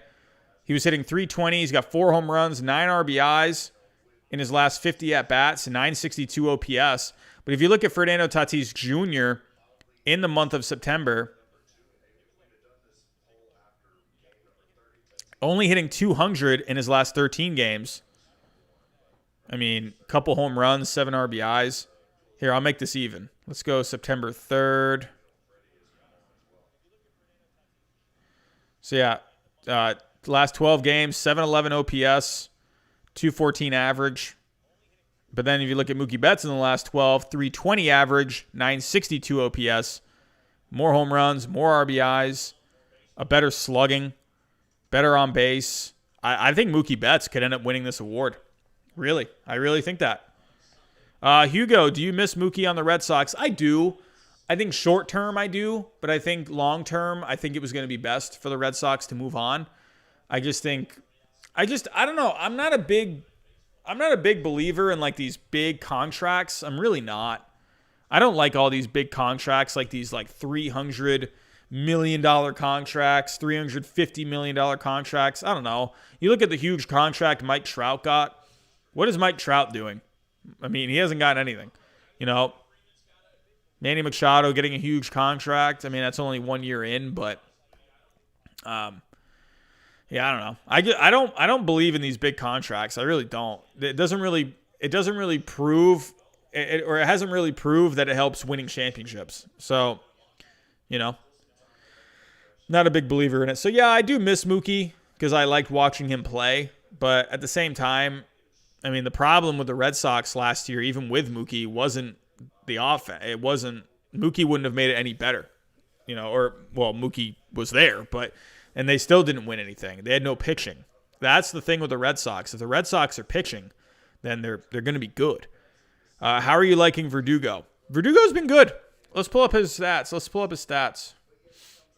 You know, I was a little worried about Alex Verdugo a little bit, kind of coming in. You know, I'll tell you, I think having, you know, this like down year, you know, with like, you know, only a 60-game season, not a playoff team. I think it was good for Verdugo to kind of come in and, you know, he can kind of just come to Boston in like a low impact kind of a season, kind of just work on just playing well, right? I think this is a good year for Verdugo, and he's played very well. He's at 308 so far. 308, 6 home runs. I mean, he's got an 861 OPS. He's playing very well. He's getting on base. I think Verdugo's proven to be the long-term leadoff hitter. Verdugo, I think, is a great leadoff hitter. He's going to be very good. So, and we got him for the next 5 years. So, I think Verdugo was a great pickup. I mean, if you're going to get rid of Mookie Betts, I mean, you're getting a really solid outfielder for the next 5 years. So he's doing better in every way. He's got a higher on base. He's got a higher slugging than he did last year. I'd say he's on pace for more home runs this year. So at least, about on pace. He had 12 home runs in 106 games last year. So he's probably going to get around the same, honestly. But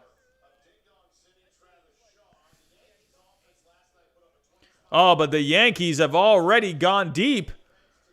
Ooh. DJ LeMahieu with a home run for the Yankees. Let's take a look. While this game is starting to get to the end here, and before I get out of here for the night, right now we got the Marlins. They're up 2-0 on the Red Sox. So did Tampa lose today? Tampa lost. So Tampa, they lost 4-2. I'm telling you, the Yankees, they were struggling. They were struggling there, and the Rays were looking like the best team in all of baseball for a bit right there. But look at the Rays lately. They're not playing so hot lately. I mean, they're not playing bad, but they're not playing great either. The Yankees today, they already won. I mean, oh, wait, where am I going here? Or they're already winning right now. Where the heck am I going here? Today's the 16th, yeah. So, but yeah, Yankees already up 1-0 on the Blue Jays. I'm telling you, man, don't count the Yankees out. I did a video on the Yankees, last week at one point, saying don't count the Yankees out, or was that a couple weeks ago now? Because the Yankees are really good. The Yankees are good. Look at the Giants. Giants, man. Ryan Sports Reports. What's going on, dude? So, yeah, looking at the Giants, man. The Giants are having a pretty decent season. Right now, they're sitting in the 8th spot. 23 and 24.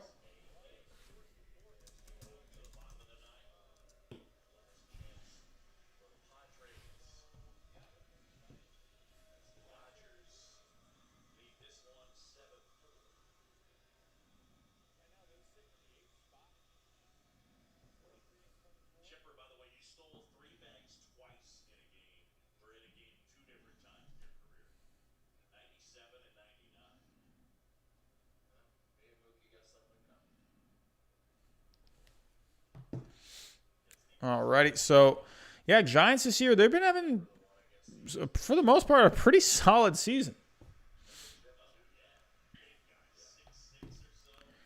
Pretty solid start for this year. And if they can finish off strong, I mean, they'll end up getting the 8th or 7th seed. So right now, they've had Joey Bart this year hitting well, 262, no home runs, 5 RBIs, but whatever. Joey Bart, he's contributing a little bit. But Mike Yastrzemski, he's been the star of the show. 950 OPS on the year. He's got 9 homers, 32 RBIs. Wilmer Flores, he's been hitting really well. Donovan Solano, he's been hitting well this year. He's on my fantasy team. Yeah, Wilmer Flores, he's been hitting well. I think Wilmer Flores is on my fantasy team. Let me check my fantasy team. I need to win, man. I need a good night tonight. Let's see how we're doing. All right, I'm closing in. I am closing the gap. I was just down by like 25 points, and I'm closing in, man. I'm down by 17 now. So we got Luis Castillo pitching tonight. I got Lucas Giolito pitching tonight. Telling you, man, this fantasy team I like this fantasy team. I didn't like it too much when I drafted, but I'm really starting to like my team now. What is going on with this fantasy? Come on. What are we doing? ESPN, you are killing me right now. But yeah, the Giants, man, I mean, they've had really, really good seasons from Brandon Belt, Brandon Crawford. You know, these are guys who people thought, like, okay, these guys are starting to fall off now. But Brandon Belt, look at this, 7 home runs, 22 RBIs, 301 average. He's got a 986 OPS. Like, Brandon Belt this year is doing really well. So, did this load yet? All right, okay, fantasy baseball doesn't want to load. Whatever. So, but yeah, pitching-wise, though, I kind of wonder with the Giants. I mean, they've had okay. It's not bad. It's not bad. 4.47 FIP from Johnny Cueto. Kevin Gausman, he was a trade candidate at one point during the trade deadline. A lot of people thought he'd be traded. Logan Webb has been pretty good this year. 3.78 FIP. You know, Jeff Samardzija, honestly, just having him not pitch has been good. I think that was a good addition by subtraction almost. I mean, the bullpen has been kind of a little bit. Not bad by any means. Tyler Rogers, 3.62 FIP. These guys, Wandy Peralta, Caleb Barragar. I need Hum Baby Baseball in here to help me pronounce some of these names. But yeah, I mean, they've been like kind of. Yeah, I think their offense is fine. I think they could use like another thumper in this offense. Like they got Longoria here. And Longoria's been all right. 754 OPS, not great. But Alex Dickerson, he's been hitting really well. He's got an 866 OPS. They got guys in this lineup that really can produce. Brandon Belt, he's hitting well, man. 986. Leads the team in OPS over 39 games. Really like Mike Yastrzemski, man. He's a solid player. Solid player. Yeah, Giants have a pretty solid lineup. Nice cheap team besides Belt and Crawford, yeah. Padres got a base runner, tying run on deck. Hey, Ryan Sports Reports. Everyone, if you are listening, go subscribe to Ryan Sports Reports. Ryan Sports Reports. Go sub to him. Thank you. Thank you, Ryan. I appreciate the sub, man. I just sued to you. Ryan, please do not sue me. I can barely afford a pack of ramen noodles. So, yeah, Padres got a runner on. We're here in the bottom of the 9th. We got one out here. Bottom of the 9th. Is that Mike Lowell? Is that Mike Lowell just sitting right there? Look at Mike Lowell sitting right there. I love Mikey Lowell, man. Chris Games Vlogs. Who do you think is going to win the World Series? I think right now, man. I don't know. There's a lot of ways it can go. It's a lot of ways. I know the Dodgers are like the favorite and everyone's picking the Dodgers, but there's a reason for it, man. They're just a good team. They're a good team. I wonder about the Dodgers pitching a little bit. I wonder if the pitching is going to be enough in the playoffs. I do wonder that. I'd say if there's ever a year for the Rays to win it, it's this year. There's something about the Rays, man. They just win. They just win games. And they're like annoying. They're just like an annoying team, They just find ways to beat you, whether it's like bullpen or offense or starting pitching. I do wonder about their pitching, though. I wonder if the injuries are going to kind of catch up with them a little bit. I don't know. I think if there's any year for the Twins, it's this year. I like the Twins. I like the Yankees. I think the Yankees can come back and win this. I don't know. There's a lot that can happen over the last couple of weeks. To be honest, I'm starting to get warmed back up to the Yankees a little bit. I wasn't panicking over the Yankees, but I wasn't feeling very good about the Yankees either. I'd say right now, I'd still say, I don't know. I'd say the final four teams, I think it's going to come down to the Dodgers, the Cubs, the Yankees, and the Twins or the Rays. I'm having a hard, I feel like with the Rays, I'm not trying to be a Rays hater. I hate the Rays, but I'm trying not to be like a hater on them. I don't know what it is, man. There's just something my gut likes them, but my gut also doesn't like that they're kind of starting to have these injuries a little bit, and they're kind of having some inconsistencies. And I don't know, I feel like the White Sox don't have enough top-notch starting pitching. I see a division series team with the White Sox. I do, but I also see I don't know. I don't see... I like the White Sox a lot, but I just feel like they're not going to make it past the division round. I don't know. I feel like no one's talking about the Twins. I know I keep talking about the Twins, but I just feel like no one is talking about them. And of course, rightly so. They're in second place right now in the Central. The White Sox are first. White Sox have a nasty offense. They do have some good starting pitchers there. So... I don't know. I just feel like no one's talking about the Twins. I think the Yankees are starting to get hot at the right time. I think this is a good of time, if any, for the Yankees to get hot. The Yankees, I still think, are in striking distance of that division. I really do. They had that rough spot there for a bit, but I think the Yankees, man, they're just too talented. I'd say it's going to come down. I don't know. I feel like it's going to come down to Yankees. Frick, man. I don't know. I like the Twins, man. I'm probably the only one on the planet that likes the Twins. I feel like the Rockies, Ryan, I don't know. I just feel like the Rockies aren't going to make it. I just feel like they're not going to make it. I don't know. They were making me feel pretty good in the beginning, but I don't know. If you go look at the postseason standings, I don't know. I just don't think they're going to have enough. I just don't think they have enough pitching. Their pitching was looking really good in the beginning, but I don't know. They're just not looking too good right now. Oh, that's a pop-up. Oh, is he going to have enough room? Not enough room. Oh, my God. I thought the Padres players in the dugout, I thought those Padres players were fans. Not even kidding.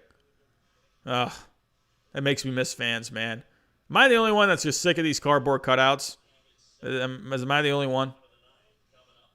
Yeah, I think the Giants will definitely be one of the 7th or the 8th seed.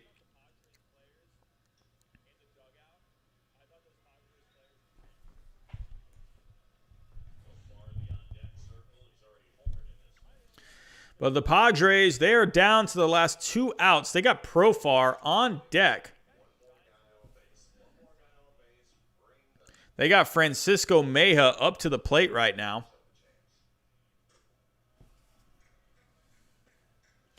So right now, Padres are down to their last 2 outs.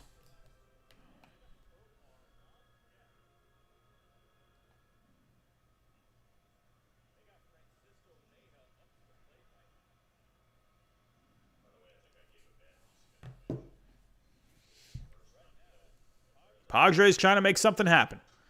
Fouled off. Francisco Mejia keeping it alive. It is a 2-2 count. So, man, right now the Padres, if they can get Mejia on, man, and they got Profar who's already hit a home run tonight. Baez he's got a 4.38 ERA this year. How's his FIP?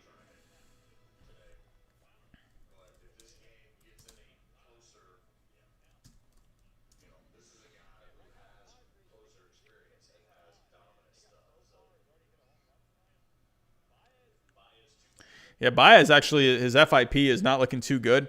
5.07 on the year, 4.38 ERA. So Baez has not been the guy that he was last year. He did really good last year. 3.10 ERA, 3.52 FIP.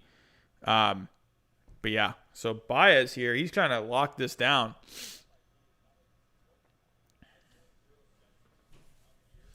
Francisco Mejia is trying to keep it alive.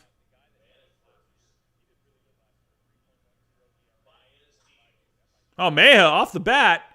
Oh, sliding catch. Ryan, I need to learn to do thumbnails. Ryan, I like to use the app. I actually use my iPad with my Apple Pencil. I like using the app called PixArt. Yeah. Oh, yeah. Chris just said that too. Use PixArt. It's good. That's what I used. Yeah, I use PixArt. It's really good with the Apple Pencil. PixArt can get a little annoying. And can someone tell me, Chris, I don't know if you know at all, but PixArt, if I feel like I can't go back. If I try to go back, if I made if I saved it, I can't go back and fix something. You know how when you're doing the outline and you want to do the white outline around it, I feel like if I did the cutout, because you know how sometimes if you click when you're doing the outline part, the cutout, and it doesn't cut everything out, and you have to go in with the pencil or your finger or whatever and kind of get the spots that it missed, and then there was still something that it missed, and you can't go back and fix it. That's what I hate. Galaxy Gamer, what's up, dude? You're here right at the end, man. You're here right at the end.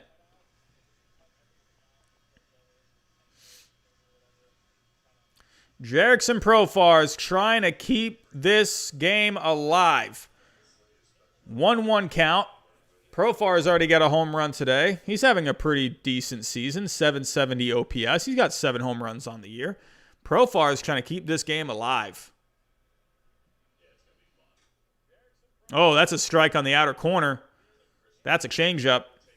Called a strike. 1-2 count. Padres are down to their last strike.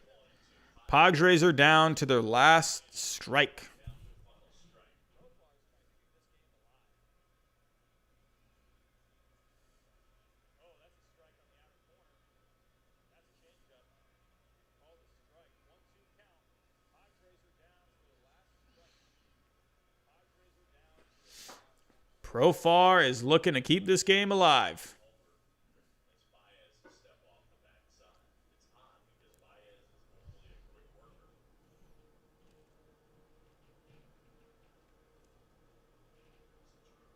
Okay, Chris. I'll look into that. Thank you. Here we go, Profar. Here comes the pitch. Oh, that's a base hit. Oh, and he's going to score from second.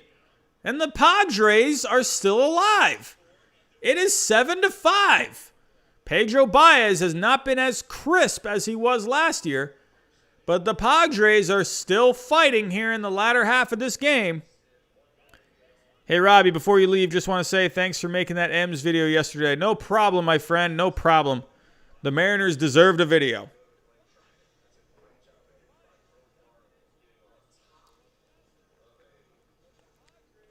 Oh, sorry, I missed that. Hugo, do you think Gratterall is the closer of the future once they decide to pull the plug on Jansen? Gratterall is absolutely the closer of the future for the Dodgers, man. Gratterall's nasty. In a way, I'm kind of glad that we got... I'm glad that we got Verdugo instead of Gratterall. I think Verdugo is the better get. I like Gratterall a lot, but yeah, getting Verdugo along with Jeter Downs, that was such a better package.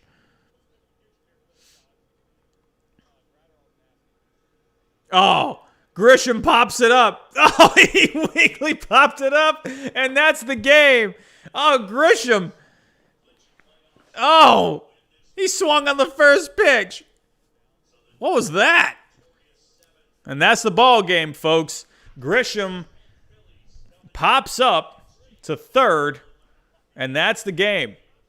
And the Dodgers win it 7-5. Good game for the Dodgers today. They hang on in the end. The Padres scored in each of the last 3 innings, but they just didn't have enough. Dustin May did just enough today. Dustin May getting the win. I believe he got the win. They should have gotten the win. But good game for the Dodgers today. The Dodgers are now 3.5 games up on the Padres in the division. That, to me, I'm thinking this is the Dodgers' division to lose. I don't think they're going to be losing this division. I think this is gonna go to Los Angeles in the end. But yeah, good game for the Dodgers here. The Dodgers right now, man, they are just looking like a really good team.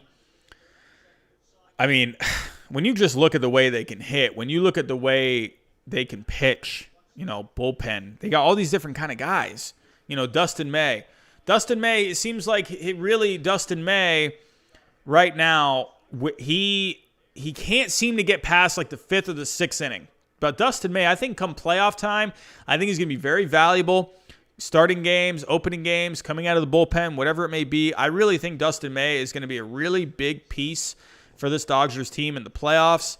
Are the Dodgers going to have enough pitching in the playoffs? I mean, they definitely have a lot of options, that's for sure. So, but yeah, so good game for the Dodgers. First team to clinch a playoff berth. You knew that was happening. They were gonna, yeah. I'm not surprised they were the first team. But alrighty, everyone. I think that's all I got for tonight. It has been a fun night talking some baseball. Here, I'll come back on the main screen now. So I feel like the stream went a little bit better tonight. The camera is still not working with me a little bit. Still feeling a little slow. Not sure what's going on with this with the connection here. I don't know. I know my internet connection's good. I got to fix something with the settings. I'm not quite sure what's going on. But overall, I feel like the stream went better tonight. My camera wasn't focusing in and out all the time tonight. So, yeah, this was definitely fun tonight. Definitely good talking some baseball, going over the new the playoff schedule. There's no days off for the playoffs this year. That's crazy, except for the World Series. Going to be really interesting to see how these teams operate under that kind of a schedule with no days off. I think that's going to be insane. We'll have to wait and see. But yeah, definitely a good showing from the Dodgers today. I think the Dodgers are easily one of the teams that can handle a kind of a schedule like that due to just all the options they have when it comes to pitching, starting pitching, bullpen. They have a great bullpen. So, but we'll have to wait and see what happens. So, but that is all I got for tonight, everyone. I appreciate all of you coming out tonight. Definitely fun talking baseball as always. Be on the lookout for, I'm not sure if I'm going to be doing a stream on Sunday. I might use Sunday. I should be able to, I think. But I know I'm going to be definitely working on videos for next week, this coming weekend. That's going to be a big project for me this weekend. So, we're closing in on the end of the season. And hey, it's been fun. But, I appreciate all of you coming out tonight. Thank you so much. It was great watching the Dodgers and the Padres, just talking some baseball. So, but that is all I got for tonight. Appreciate you guys coming out. I'll talk to you guys next time.